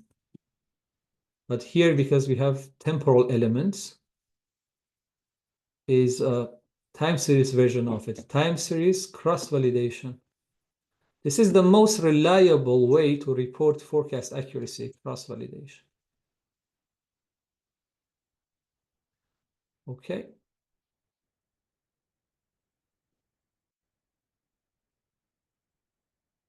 Voila. This is something you need to remember. And then, of course, we learn how to do things in R as well. Let me see if there is any question that I should answer. But I will also look at my slides just to see if there is anything maybe I haven't covered from my slides. So let me first look at the questions, if there is any.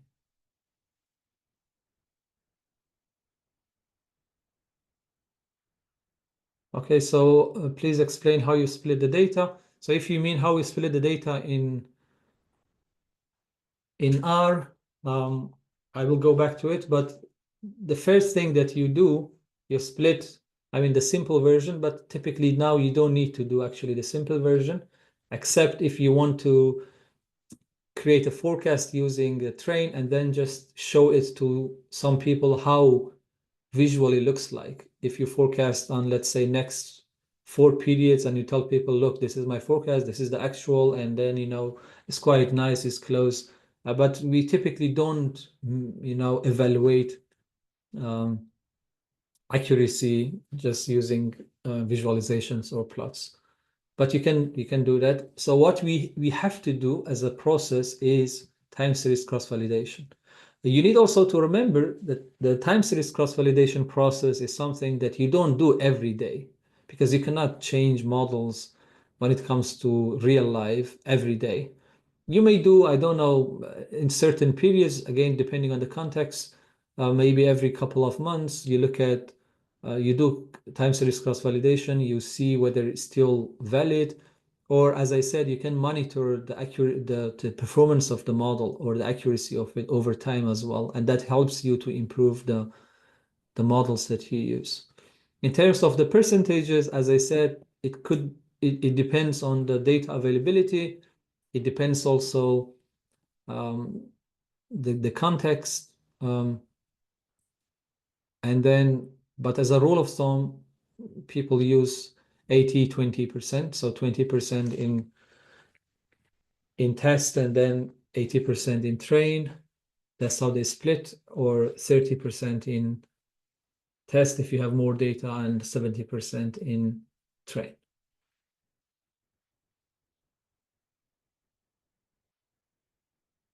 Okay, so I think Peter, that error that you have there, it is likely that you have predictors. And if you have predictors, you need to provide the information about the future values of that predictor. Otherwise, it wouldn't work. But I don't know, that error is related to exercises, or is it about actually what you have in the codes?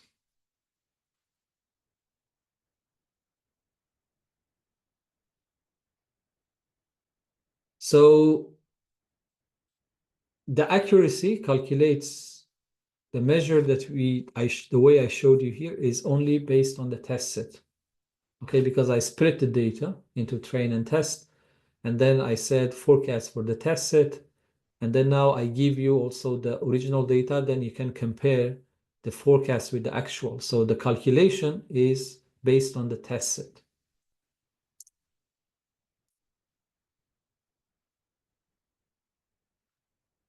No, there is no validation set. Again, this is a sort of like misunderstanding between the machine learning community and also the sort of thing that we do here. So instead of having 3 sets, like you have a train, validation, and test, here we just have basically time series cross validation. So we start with a test, and then we have an initial training and we go rolling through it. So actually another name for this time series cross-validation is forecasting with rolling origins, because we start with an origin and then we add more to that. And then, as I said, here I showed you how to do it one by one. So we include in each step, we include one period, but there are other versions that you could include more. And actually, this is something that corresponds to also an argument in a function that we use in Fable later, and this is called that step. So that step in the function we use later corresponds to how many periods you include in the previous train. If it is one, it means in each step you include one from the test set into the train. You add one from the test set to the train, but it could be also different. So we don't have 3 sets of train validation tests. We initially have 2, and then we do the time series cross-validation.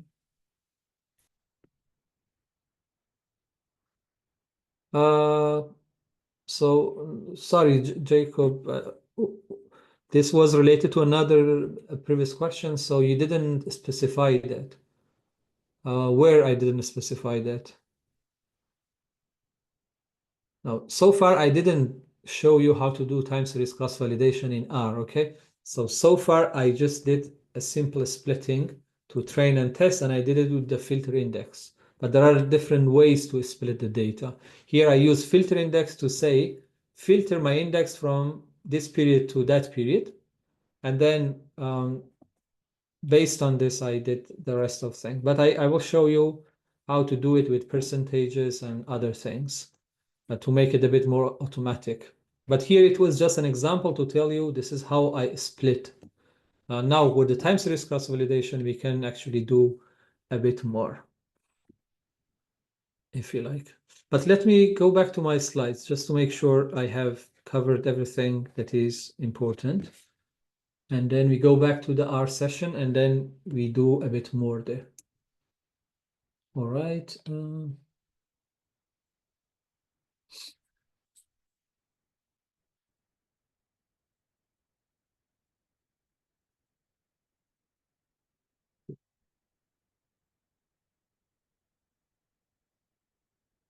Okay, so I have explained what time series cross-validation means, and I think this is the most important one. Residual diagnostic, if I have time, I will come back to it, but I think we have covered a little bit. So whatever I would cover would be a bit repetitive, because residual diagnostic is similar to what Mitch covered. We just look at the residuals, and that residual, again, couldn't tell us about forecast accuracy. That's why we come and look at forecast accuracy. Residual is more about telling us how much of the systematic information that we have is captured by a model. Okay, it's not about accuracy, it's about capturing systematic information. But if we get enough time, maybe I will have a quick look, but we have already covered it.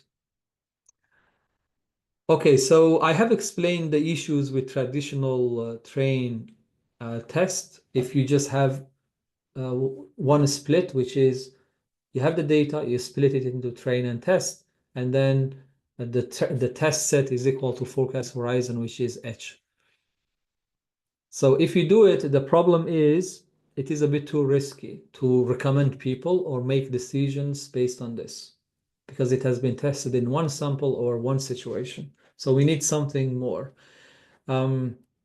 And that is why you can actually split it into train and test. But as I said, exceptionally, or if people ask you to do, you could actually have the three sets, but the last set, which is whatever you call it, test. So you can have actually one last set equal to forecast horizon. You leave it to the end. You don't do anything with it. It is just for the visualization perspective. You don't make decisions based on that to which model to use. The decisions are made on time series cross-validation. So if, let's say, your manager asks you, I want to see visually the forecast you produce, how good are they comparing to the actual? So in that case, you may to split into three parts. So one part that you leave it out to show people visually how it looks like. And then with the rest of it, you do time series cross validation. So you split into two parts, one part 20%, another part 80%, or 30, 70%, and you implement time series cross validation. All right. Well, this is something I think I have explained how we do it really, so I don't need to go through it again. Now, how we do it in R, there are different functions that we need to be aware of.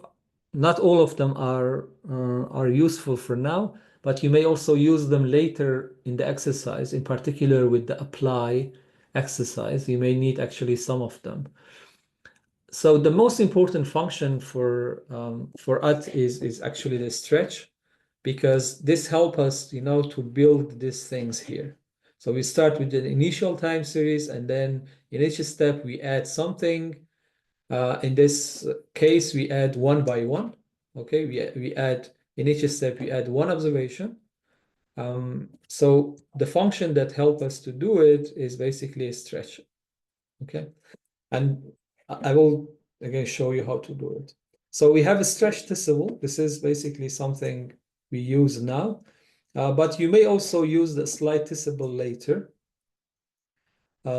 when you have predictors, because if you have predictors, you need to also get basically a test set. You need to do the cross-validation on the test set. And so if you do the apply exercise, you see I provided some codes there already. So you need just to fill in something and you do it.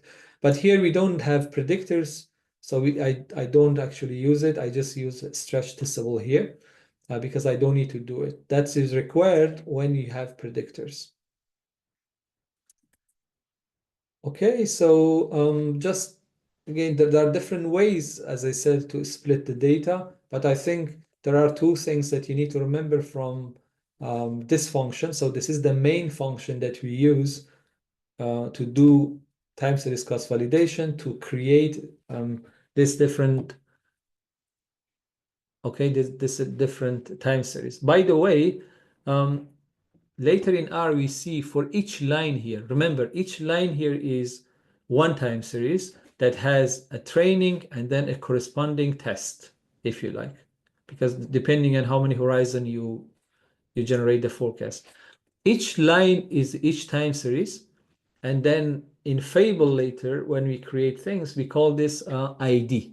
So when you see a column called ID, that column represents each series that we created using time series cross-validation.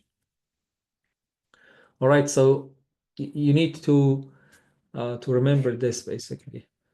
This is quite important. And if this is something you think is not easy to capture, to grasp, and you want me to explain further, if you have a bit of time, I can go to Excel and actually show you step by step how R is doing it.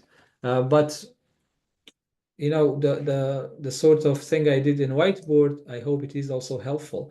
But remember, each line is one time series and one ID. And for each time series and each ID, then we have a train and a corresponding test. So for each of those IDs, we have to produce one forecast. So that's something that you need to remember later when we talk about the function. So this is the function basically to remember. What was that init? Well, that init, if you remember, is this number of observations we have in the initial split. When we split into test and then the train, the size of that initial train is that init. And then what was the step? Well, the step is how many observation you take from the test and add it to the train in each step. All right. So here was 1. And then in the example I show you is 1, but this could be also something different. I will go back to the code. So I think let's go and look at the code just to see if any question or any.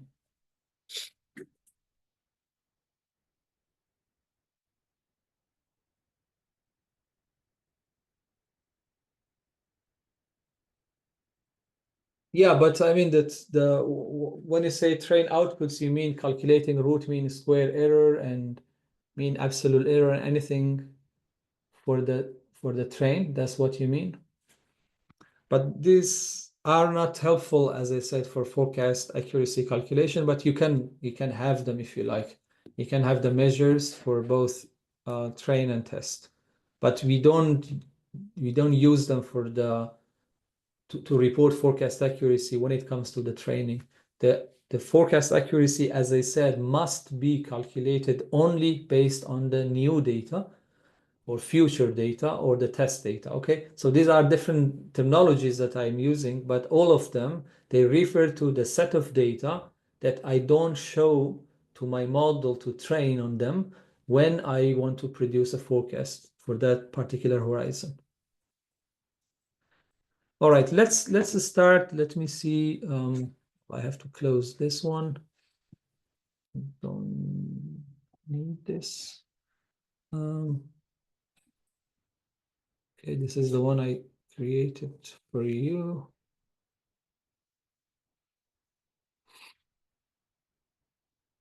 Okay, so far we have just had a basic accuracy calculation. Now I want to have time series cross-validation. Okay, so I want to implement time series cross-validation and then do the rest of accuracy calculation and a little bit more in terms of error analysis and how we visualize things. Okay, the first thing that I do is I split my data into train and test. Okay, but I have already prepared this code there. Why I prepared it in this way? Because you can now adopt this to basically any data set that you have. Okay, this will work. So because the previous one that I had here, I use filter index, but then I use, a part of the index from this data. So if you want to generalize it, you have to go and then find where is the corresponding period that you want from the index and adopt it, etc. But I just wrote this two-line, and this could work for any data. The only thing that you need to do is you need to update the name of your testable. So this is the testable object. And then, of course, you need also to update the name of index. Okay, so these are two things that you need to update. Let's say if your data set is rain, this is the name of rain in Kenya, for instance. Okay, this is the object name. And then inside this, you have an index, and that index is months. So what you do is you take that and you replace this everywhere that you have the Ausbier. And then you update the quarter to be months. Okay, you just update the names and the index. And this will do the splitting for you. That's why I have written it in this way. But anyway, I have written it, I think, a couple of years ago, to be honest. Maybe there are better ways if you want to split things, or easier or whatever. So, but you can rely on this. And I'm using filter index. Again, this is a function from testable. So the first thing I do, another actually reason I have written it like that is this, because so far I have only one time series. I don't have keys. But if you have a testable with many time series, multiple keys, then what we do here, it wouldn't work actually, because then this is repeating for the different keys. The index is repeating in the testable. So that would be inappropriate to use it like that. But this two-line of code, it will work with a testable with one time series or many time series where we have keys. Okay, so if we okay, so there is also one thing that I need to specify here, because Again, I wanted to make the code a bit more general so you could adopt it. So I have defined a forecast horizon here, but I also need to define another variable that I include here, which is called percentage test. And that's what we have been discussing. So this percentage test could be anything like 20%, 30%, 15%. But as I said, it also depends on the context and data availability. So here I just put it like 0.3, but you could change it and see whether it makes any difference or not. So I have my percentage of test, which is 30%. So it means 70% it goes to train. I will run then this two, and I have my data in the test and then the data in train. Okay, that's the first thing we need to do. What is the second thing? Well, the second thing is we need to do the time series cross-validation now. We have to create those different IDs or rolling origins or different time series simply that we have. And then you need also to remember the rule that I actually described. Okay, so you need to remember what has been discussed here. So first of all, I do use a function called stretch testable that requires .init. It means the initial size of the train, and this is what I have just done. In addition to this, I need also to know what is the forecast horizon, and then in each step, how many observations I add to the previous one. And as you can see, from here to here, from here to here, I just add one by one. I add one new observation from the test into the train. And then the last sort of rule is I will keep generating these different lines, different IDs, or different origins until when I have the number of observation left equals to my forecast horizon. Again, so this is something you can use actually to generalize your own code if you like. So this just line of code, I have put it here to satisfy that last condition. So basically this will stop when the number of observation left equals to the forecast horizon. The most important function for us to understand is this one, the stretch testable. So that init here is basically corresponding to this train. Why? Remember, this train is my first or initial split. So I split into this test and train. So I need to understand what is the length of this. And then that step, I leave it actually to 1. Now, this data step in practice could also correspond to another thing that you may know, and we call this how often you generate the forecast. So imagine if you produce daily forecast. Okay, now one option is you generate, let's say, the forecast from midnight or from 8 a.m. in the morning for the next 7 days. So my forecast horizon is 7 days. So from Monday morning, I generate forecast for next 7 days. Now, when it comes to the step, the question is how often I generate the forecast. If I go and I generate the forecast tomorrow morning at 8 a.m. again, my frequency of generating the forecast is 1 day because I generate the forecast every day. But sometimes you may say, well, I generate the forecast from today until next week, 7 days. And next time that I want to generate the forecast is next Monday at 8 a.m. So that means your frequency of generating the forecast is 7 days. Well, in that case, maybe you could also change this to be 7. So in a way, that step corresponds also to how often you may generate the forecast. Another thing is if you have a big data and you run and it takes a lot of time, you see that changing this also helps. but it is not always maybe recommended because you have to see why you change this step to be something then one. In general, we recommend to keep it as one because that means you you can test actually the accuracy of the model in every origin that you generate things. But in my also experience, it's better to see how practically the forecast is generated and is used and adapt this to basically that.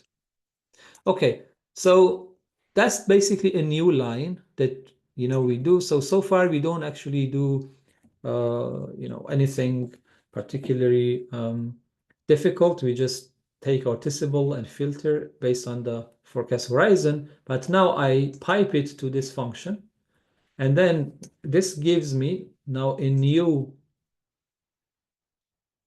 testable, and then you see now I have a new column called ID.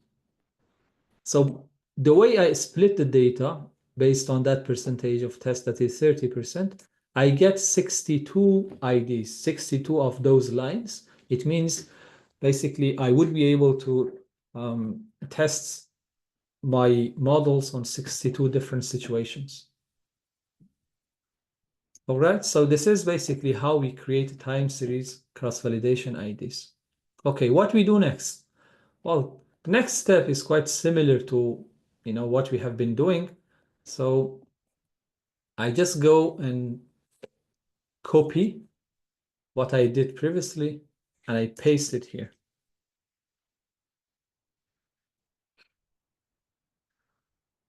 So the only thing that I need to change now is instead of using the train data, I have to use this data. Why? Because remember, I have to train my models on every ID. So here I have different IDs. Actually, you can see them from here as well. So I have ID 1 that goes from here, and then at some point it changes to ID 2, right? This is very similar to the process I showed you in the whiteboard. And then it goes, at some point it becomes ID 3, and so on. And it goes like that, and the last ID that I have is called 62. So I have 62 different situations. So it means I repeat this forecasting process on 62 different origins or time series. Okay, so I have to then replace this with this testable object that has my rolling origin or cross validations. What about the rest? We don't change anything. It's exactly as it is. And now I have to run this. And then now because I have more time series, so we expect that this takes a bit of time. Now I have some automatic models.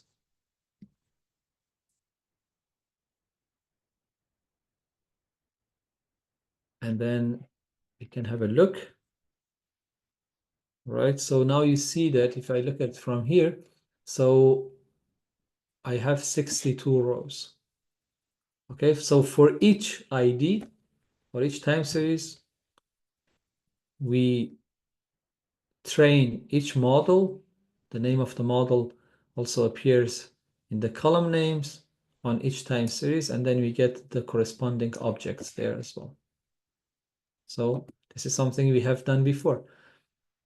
Well, the only thing maybe I will do to distinguish this from what we did before, I just add TSCV, so time series cross-validation. So the next thing that we do is, well, I have to also update this fit beer because now I have a new object that contains the trained models on my time series cross-validate data. So the rest of this is the same. I also update this name to be TSCV, and if I run and observe it, so I just select the object and control and enter or command and enter, and then now I get also my forecast table. And then here I have in my keys, I have an ID and a model. But remember, yesterday we did also the tourism. So for the tourism, we had keys. So now if you had keys here, then you will see ID, key, and model. And then, of course, depending on how many keys you have, if you have 3 keys, you will see them there as well. And then for their combination, you see the total number there. So the total number per model, per ID, and per keys if you have keys there. So the rest of this is, again, something that you know. The most important ones are the distribution and the dot mean, because we may also do something with them later. Okay, so when it comes to evaluate forecast accuracy, so I just need to update basically the first fable, and maybe I will also add a TSCV to this. And then I run. Maybe I will also, just to be comparable with what we had here, I will also just add this. And then if I run now, so it would be interesting to see whether, the result we had previously is still valid. Let me just go and just maybe run this one as well. So this one actually was the result based on only one split, but here we have 62, and then what we see as a final result here is the average across all 62 as well. So the function does this automatically for us. So I'm just looking to see whether, so here, remember, if you look at RMSE, so this one was the lowest. Now it is the same here, but of course the numbers are different because we have more samples there. And then, so here you see ARIMA was slightly better than exponential smoothing when we look at mean absolute error, but if you increase the test set, again, this is why I said it is more reliable. I'm more confident now using this. So we have exponential smoothing that is better with mean absolute error, and actually is better across all measures. Okay, so it doesn't matter whether you look at the point forecast, prediction interval, or the probabilistic forecast. Exponential smoothing model for this time series gives us the best, or the lowest score for all of them. It means this is more accurate. Is there any questions so far?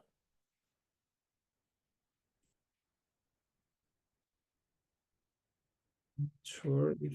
Okay, there are questions here. Okay, I suppose I share the screen. Yeah, sorry. Oh, okay. So you haven't seen my screen at all, or? Okay.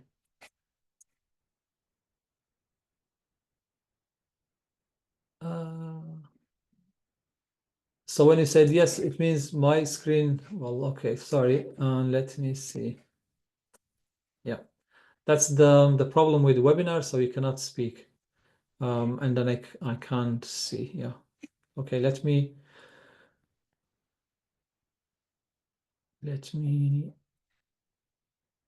go through this again. Yeah, okay. You haven't seen my screen at all. All right. So from the beginning. So can you just tell me, so from time series cross-validation, you haven't seen my screen.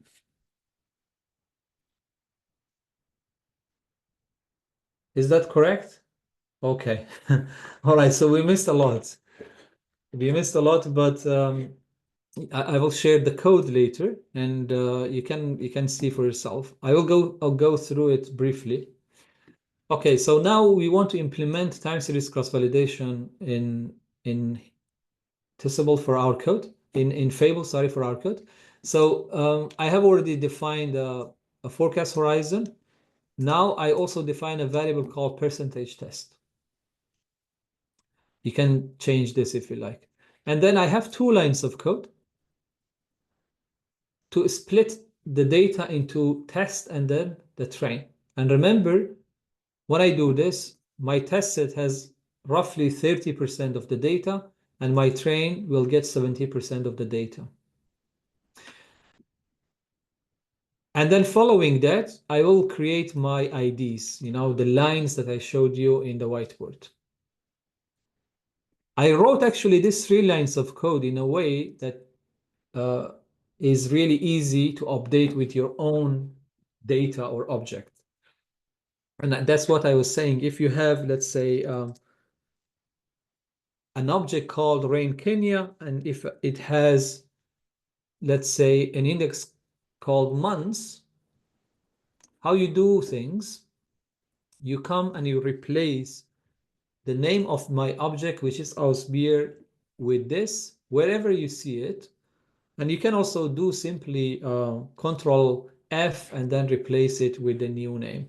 Or you can just go wherever you see Ausbier, you replace it with the name of your object, and you also update the index. So my index is quarter in this data, maybe yours is months or day or whatever. Okay, so if you do that, you can now just run these 3 lines of code and it will work for you. Okay, you don't need to go into details of this, but of course, if you want, you can also understand what is happening here. So I split the data, and then now I have to create the cross-validation, different IDs that I showed you. So I do it with this function called stretch_testable. So this has 2 arguments, .init and .step. So .init corresponds to the initial length of my data set when I split them into train and test, which is actually this object here, because I split my Ausbier to test and the train. So I want to understand what is the length of this. And then .step, we leave it typically to 1, but as I explained, it could correspond to also how often you produce the forecast in your organization. Okay, so if you just run this tree, and if I check this, now this is basically a testable, but with 62 IDs.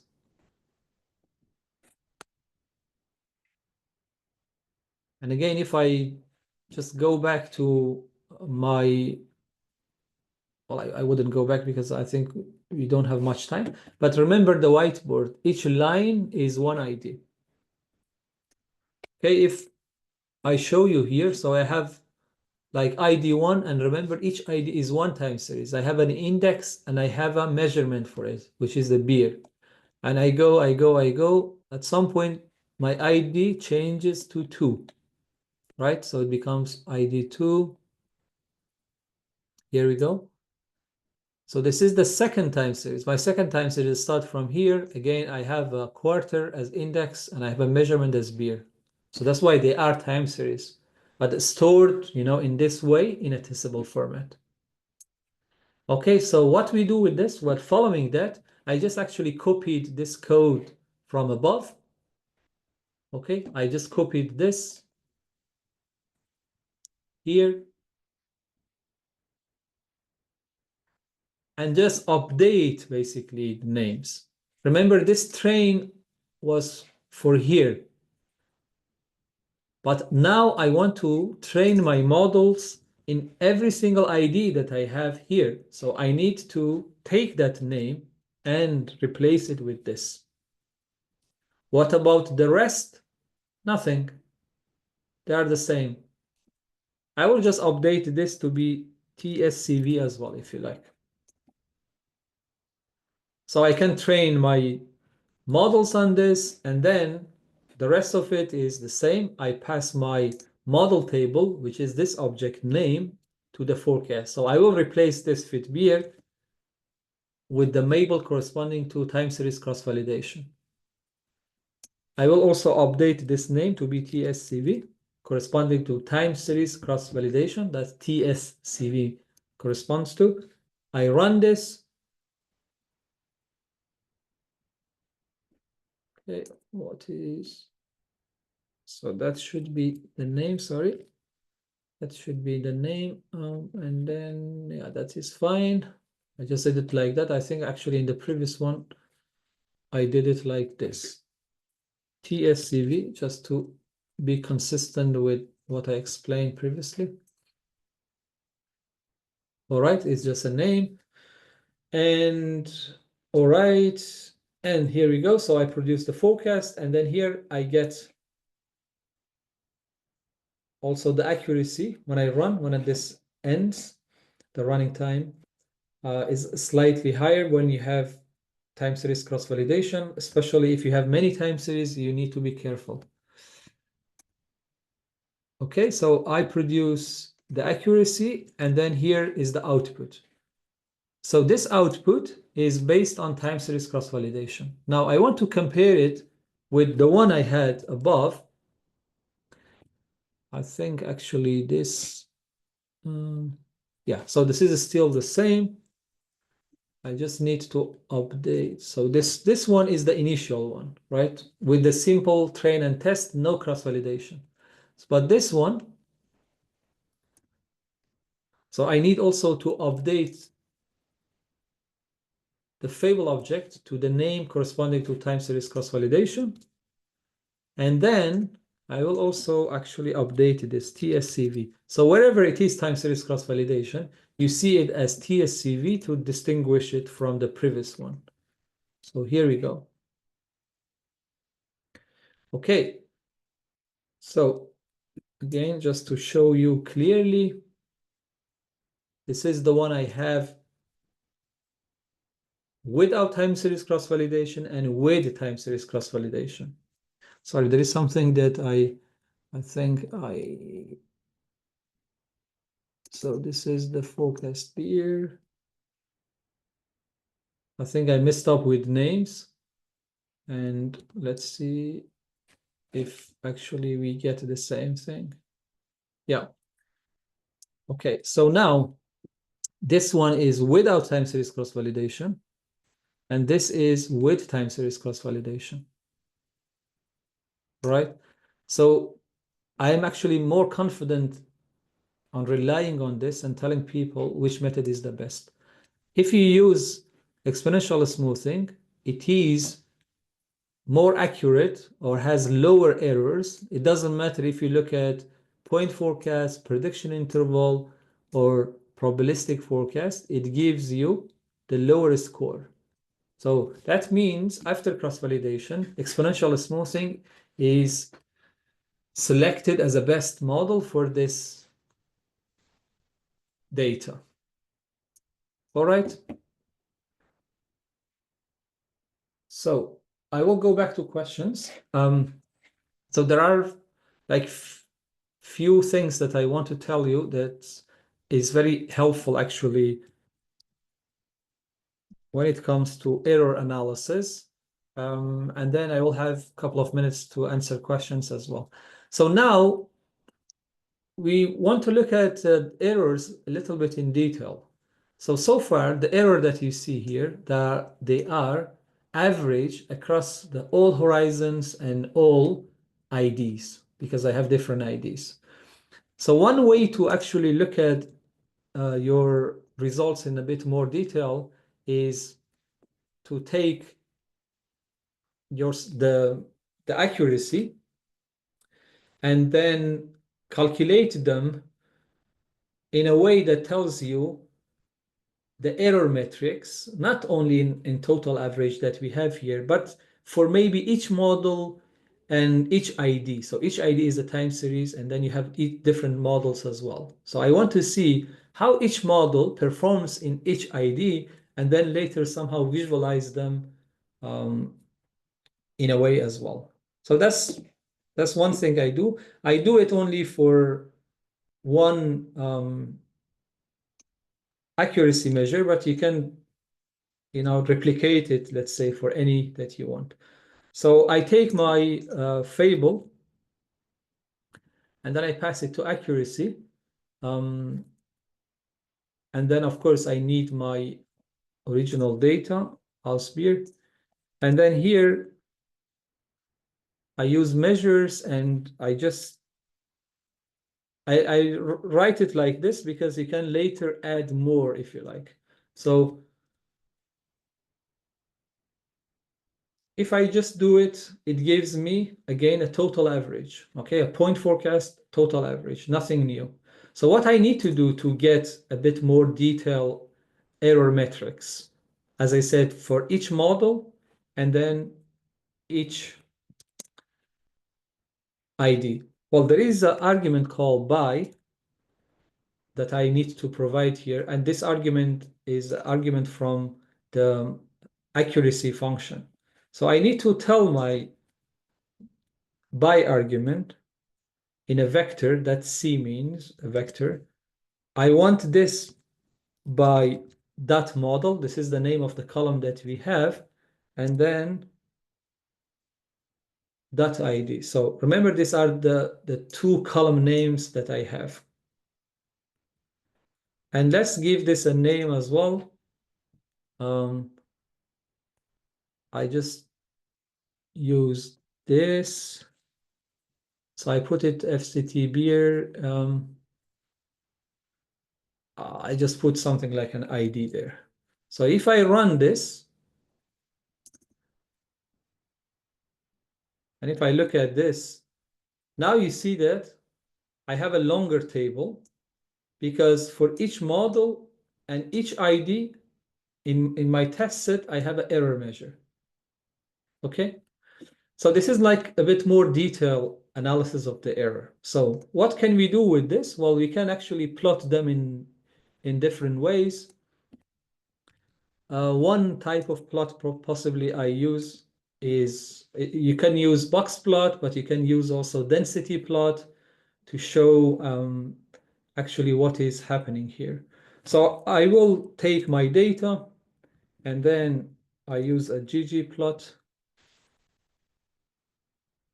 And then let's say I just use RMSE, but as I said, you can do it with any measure, and you can also replicate it with Winkler and CRPS later if you like. So I want this to be basically the measure that I want to visualize.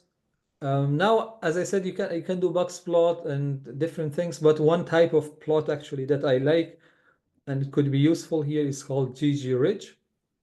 So you can, this is the name of the package. If you don't have it, you have to install the package. And then you can use this function called geom density ridge. So geom density ridge. Okay. All right. So what I need to put inside this, well, I need to put in y-axis, I want to have, I want actually to order my model. So FCT, this is another function that I can use, FCT reorder. So I want to reorder my models based on that model, and then the measure that I want to use to reorder them is root mean squared. And again, this is another package that I use, ggtim, and there are different, actually, this is just to have a nice appearance for the plot. So if you do that, you will get a nice appearance. So if you run this, okay, let me see what is, so this is the, okay, just let me go through them one by one. Okay, so this is something we have here. And then just to see, we have our MSE, that is right. To start with, just let's do this. Okay.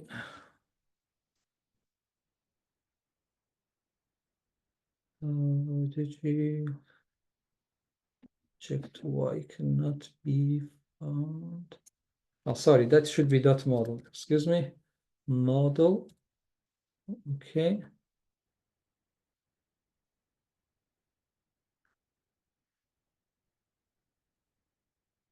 Should have them here, isn't it? Dot model.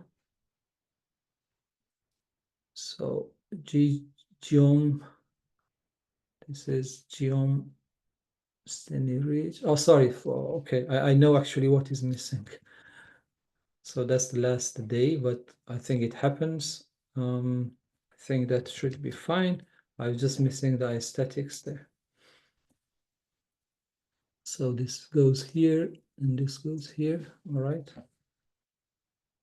No, all right. Sure what is happening. So IES, if I just get this here. So aesthetic. So I tried this, actually it worked before. All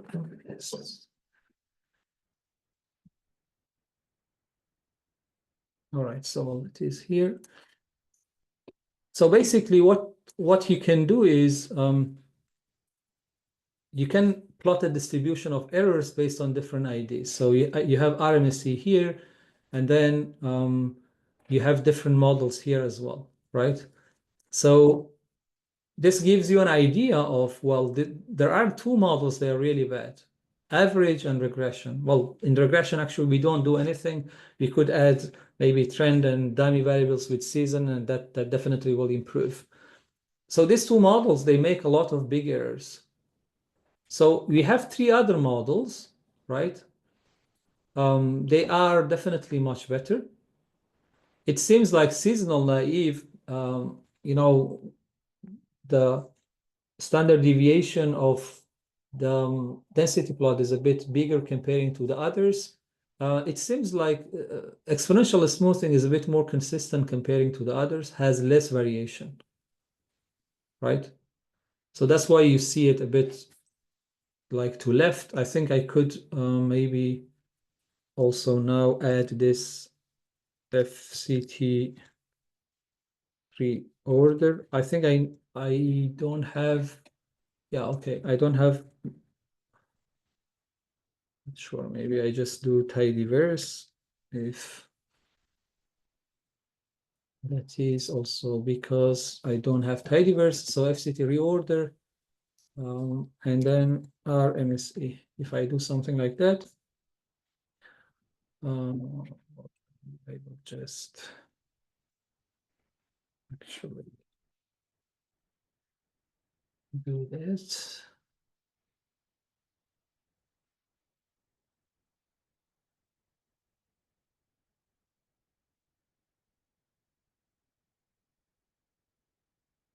This is a box plot.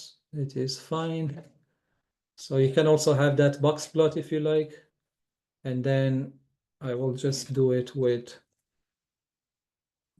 this to see if it gives me what I want. So yeah, you could, the box plot is nice as well, but actually it tells you also maybe those tails that we saw in the density plot, it is because the exponential smoothing and edema will make some big errors. And it would be quite interesting actually to go and see where are those big errors, in which IDs, what is happening, you know, is it something that model cannot capture or it miscaptures? So this is how maybe you can use this for further analysis. Yeah, so here is also the version of it. I think I was mistyping the reorder maybe. So here you can also arrange them, you know, in both the box plot and then the density plot, arrange them based on the median of the distribution. So it is nice because you can see clearly some of these models, they're doing better. But even if exponential smoothing is the best model among them, but you see that, of course, the center of distribution is maybe around, I would say maybe 12. That would be what we have seen already here in the result. But then, yeah, there is a variation around it. So this is actually one way to see more detail information about the errors, and then basically how to analyze it. I think we don't have much time, but another thing that actually we could do is, but I will also show you this, and then so error analysis. This is based on .id and .model. I could also show you something like for errors or accuracy error metric for each forecast horizon. You can also visualize your errors across the forecast horizon, but there is something that you need actually to do here. So let's see. This is my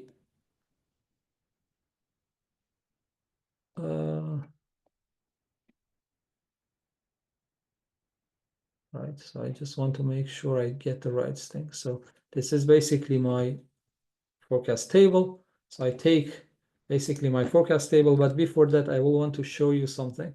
So this is my my forecast table. You can actually see it here if you like. And I just want to show you a part of it. So let's say I just show you from first column to 24, and then that's it. So if I run this, 1, 2, 8.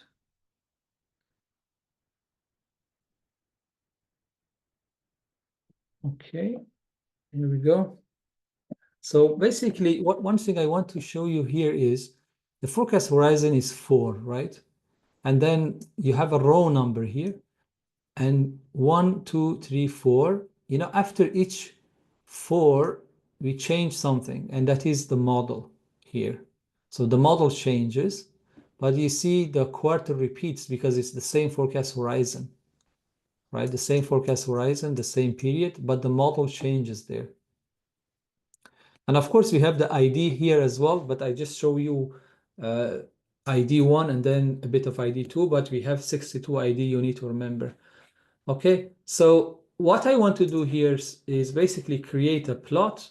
In that plot, I want to see in x-axis, I have the forecast horizon, and then in y-axis, I want to have a summary of the error metrics or forecast accuracy. So I do it for just one, and then you can basically update the code later to use more if you like. So to do this, I will take my forecast table, and then I will group by. First, I will, again, this is a function from the player in tidyverse. So I will group by .id and then .model, because I just show you that in whenever ID changes and then one of the model changes, then I have the same forecast horizon. So what I want to do, I want to create after this, after the grouping, I want to create a new column. That's why I use the mutate. And I want to name this new column H, which is corresponding to my forecast horizon. And actually, I can do it using a new function called row number, because this row number calculates the rows, and every time the ID or model changes, this will restart from the beginning, so which is 1. So if I do something like that, and then let's say if I show you, so then you see now I have a column called H, then I have 1, 2, 3, 4, and then 1, 2, 3, 4, and 1, 2, 3, 4. So it repeats basically every time. Well, I also just make an ungrouping in case this will create me an issue later to avoid that. Now, the only thing is when I did this, this is not a fable anymore, but to be able to, calculate accuracy and everything, I need this to be a fable. So if you want, you can basically make it a fable. So if something like this happened to you, you want an object to be a fable, but something like this happened, and so what you need to do, well, is you pass basically your object like this, because this has a format of a fable, is a forecast table, but you can see here it became a testable after, you know, what I did. So it is easy. You can actually use a function called as_fable, and then you need to provide two arguments, response, which is about response variable, and then the distribution. So here, what we had as a name is actually beer. So you will provide this to here inside quotation marks, right? And then let's give this a name. Let's just give this name with an H. So if you look at this, now I converted this to a fable. Okay, so I don't have that problem we had previously. Now I first need to calculate the accuracy. So I just actually grab what we had from here. So I copy and I go here, I paste. So I have my fable, which is this one. So I replace it with this.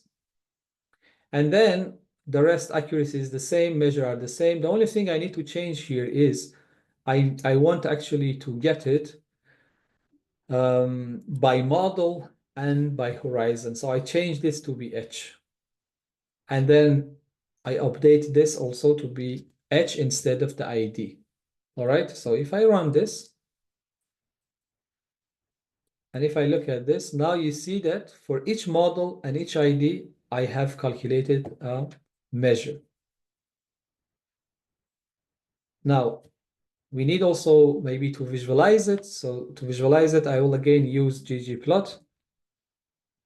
So in ggplot, I use this name as my data. So this is the data I have.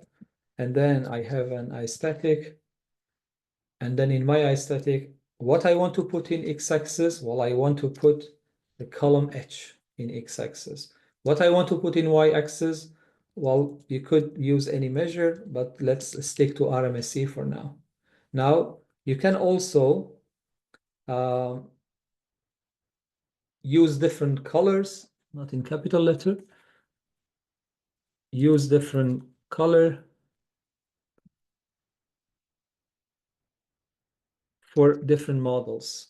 I think this is easy maybe to see when we have the plot. So for different colors, for different models, we'll get different colors. And then I could actually have a geom point. So if I do something like that, so you'll see there are the points there. I could maybe add a line as well. Geom line. So I will basically get a line now. Another thing that I typically like to do is also use the colorblind colors, and I will also use a better, well, at least the template that I like, TeamView. All right, so if I do that, then now I have also a plot. Well, what happens is you clearly see that the regression is very bad. But again, I think you could easily improve it by add functions here if you like. You know, you could add, let's say, a season, and there is a trend as well. So if you add this, I'm sure. So, but we don't have time to run it. I will just show you. So if you add a trend, and then if you add another term season for seasonality, this will also, I think, improve a little bit there. But the rest of them, you see actually how different models perform for the horizons. And sometimes you could use this to better understand the models and actually what is happening for doing analysis. You know, typically, if you have a plot like this, they shouldn't fluctuate a lot. So if you plot your horizon accuracy across horizon and they fluctuate a lot, it means your models are missing things, and you need to go and look at the details, what they are missing in each maybe period. Because here H1 is corresponding to quarter 1, H2 quarter 2, H3 quarter 3, and H4 is quarter 4, you know, for the horizon that we are basically forecasting here. All right. I think so. We will share this with you. So the last thing that actually you typically do now is easy. So exponential smoothing was the best model actually to use. So what happens is you take your data, which is the Ausbier. Okay. So Ausbier is my data. So you pass this to the model, and then I use ETS beer. So this would be, I would call it fit best.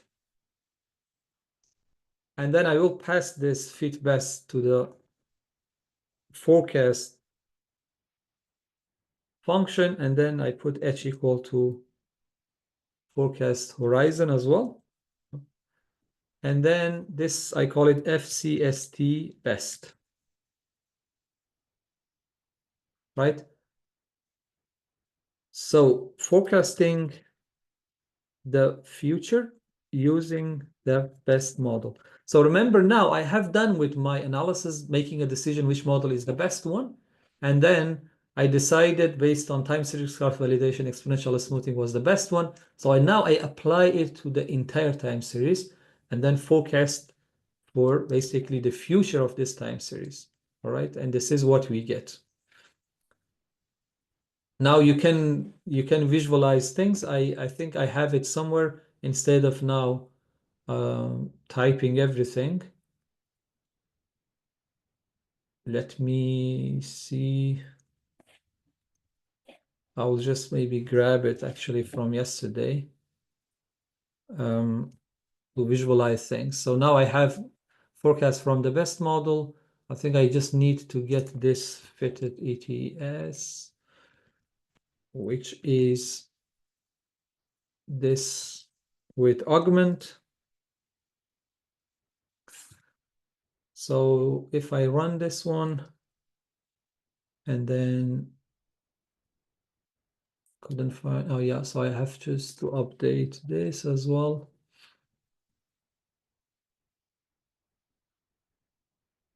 Put ETS not found. Oh, okay, sorry, yeah, I just misunderstood something. I think this is, no, I didn't. I'm just maybe a bit tired. I haven't run this. All right. This one should be in the augment, not the variable. Here we go. So now this is basically the forecast that we have from the best model. So this is typically what you do at the end when you decided which model is the best. You can simply go and then create the forecast that you need, you know, assuming this is your real future. I would say this is actually what you need. At the end, you will need to report something like that to people saying this is the forecast you need to do. So I think that's the end of this session and the end of basically the second AFRICAST workshop. Let me now save this before actually we miss. And this would be basically day 5. Here we go. And I'll stop sharing. Let's see if there are questions we can answer. I apologize for for that. I think I missed a couple of minutes without sharing the screen. I was thinking I'm sharing the screen. But anyway, we recapped that as well. Hopefully now we are all on the same page.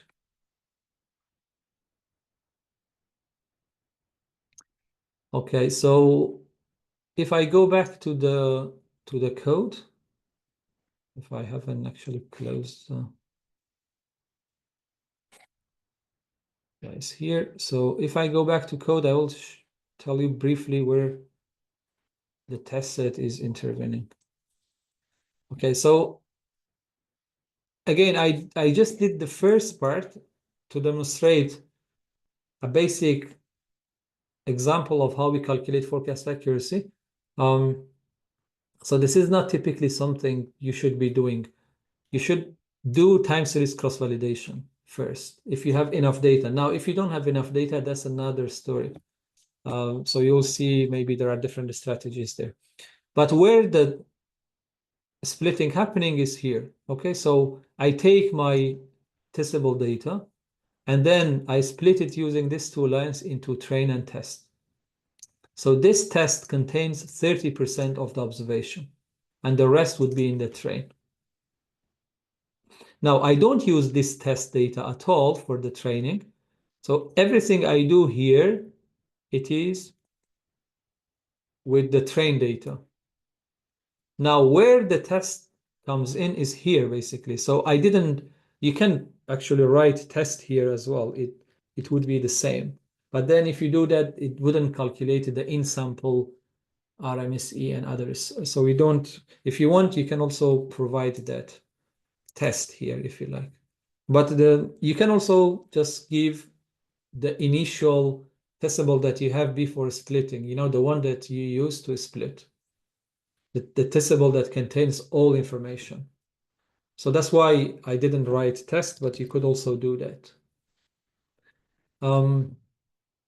So as a habit, I always actually put the initial data here. So thanks for asking the clarification. I think that was helpful.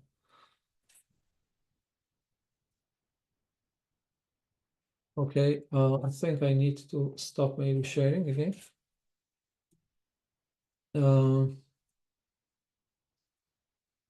Why do we choose exponential smoothing? Well, we choose exponential smoothing as a best model because we tested it using time series cross-validation, comparing it to the other models, and then we look at the error, a point forecast, prediction interval, and probabilistic forecast, and it has the lowest score. Okay, the lowest error in a way, because we've summarized the errors in different ways and we report them using this error metrics. So typically, this is what you do. You have a list of forecasting models, you do time series cross-validation, you compare them, and you choose the one that has the lowest error. And you use that model to forecast the real future, the one that you need. Well, as far as there is GitHub and internet, and I think the videos and scripts will be there. And as far as we are alive as well, I hope for a long time. So that will be there. So you can spread it if you like, send it to students, colleagues, people that you think they can benefit from it. So yeah, they will be there.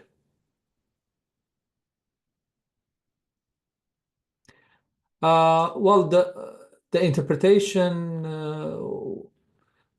what you mean by the interpretation of the output? So I think I explained a little bit the graphs, because if you mean the interpretation of the output by graphs, so when we have the distribution of the errors, the idea is to see, instead of looking at a summary of the errors, because if you don't do the analysis that I showed you, the output is just one score, one number, which is average across all horizons and all IDs. But we know that the forecasting models, they might be good in some of this time series, might not be good in others. They might be better in certain horizons and not in others. So this helps us to, do some detailed analysis of the errors. Unfortunately, there is no general rule to tell you if it is like that, then something is wrong, or so it depends on the data that you're looking at, but it is just to have a better understanding of the uncertainty when it comes to actually using the model, because the models, we have data uncertainty around the data, but there are also model uncertainty and parameter uncertainty. So there are uncertainties around whether we actually chose the right model, whether we chose the right parameters when we we did our ETS and then ARIMA modeling. So this helps you to just better understand uncertainty around the errors, and it is a bit more detailed than the average one. And then the horizon one, as I said, typically what we observe in many cases when you plot your error metrics across a horizon, across a forecast horizon, the first thing is you don't want this to fluctuate a lot. So if you see, you report accuracy across horizon and they're fluctuating a lot across, I don't know, 4 or 12 horizons, so that means something is not right. So, but then what is not right? I don't know really. I think you have to go back to the data, to the way you build the models and the way the models use the patterns and features of the data. So that is something beyond, what I can tell you now. If you mean just the summary of the, if you mean by interpretation, just the summary of the result that we had here, let's say if I look at this one. Okay, so here what we do, let me do this one. So here what we do is we use these numbers to compare different models. All right. So that's why we have different error measures. We want to see if I took this column, which is root mean square error. So each number corresponding to a model here. All right. So I have to see which model gives me the minimum root mean square error. Which model from here gives me the minimum of mean absolute error. Now, if you want to interpret these numbers, well, when it comes to root mean square error, and again, here we have one time series, because root mean square error, what it does, it takes basically the error, right? And then it squares it, and then takes a mean and takes the square root of it. So in a way, if this number is closer to 0, it means the model that you're using is very good in getting the mean of the distribution that you're forecasting. So of course, closer to 0 is better, right? So, and mean absolute error has a similar interpretation when it comes to the median. So if it is lower, closer to 0, it has, it means it can get the median of the distribution better comparing to the others. But typically you interpret these numbers comparing to the other models. And then there are some, again, error measures like RMSE and MAE, they are interpretable, but there are actually many of them, they are not interpretable as well. So like, for instance, if you take MACE, it's not very interpretable really. So you just use it as a number to compare against other forecasting methods. So I hope that helps. Dennis, I don't know if you have a question or you raise your hand.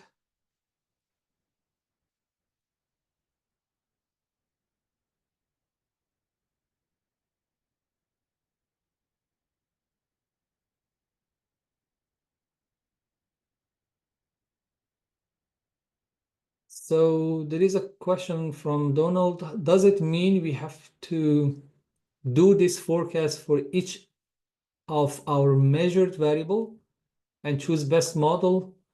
So if by measured variable you mean the variable that you want to forecast, absolutely. So you have to do it for every basically measured variable that you do. Yeah, to add to that, you can, each univariate forecasting model, which is what we've been looking at exclusively this week, can only forecast one variable at a time. So if you wanted to forecast multiple variables, you've got two options. One would be to create several Mabels, one for each of the measured variables that you wish to forecast. Or in some circumstances, it might be better to use a multivariate model.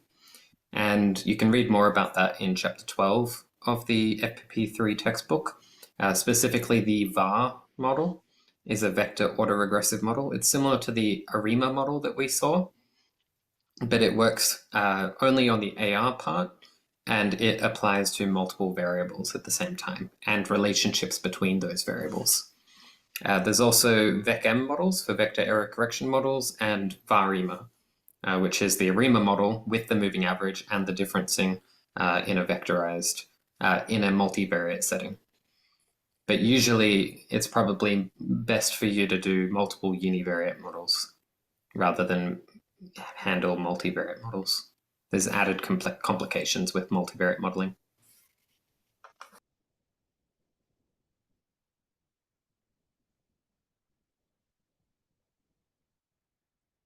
Okay, it seems like so I'm trying to make you, to promote you to panelist, Dennis, but I don't know. I do it, but it seems like it doesn't work, or maybe you need to do something from your side if you want to speak. Yeah, okay.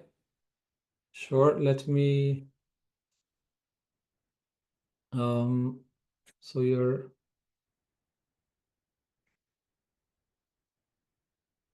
I don't know if you can unmute yourself, or do I need to do something here?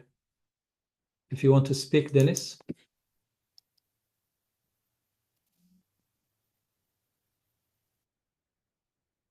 Yeah, it's interesting, but you are here, but I don't see you in the panelists. I've done everything necessary, I think, to allow them to talk. Okay, sure. And unmute. Dennis, do you want to talk, or because you have your raise hand?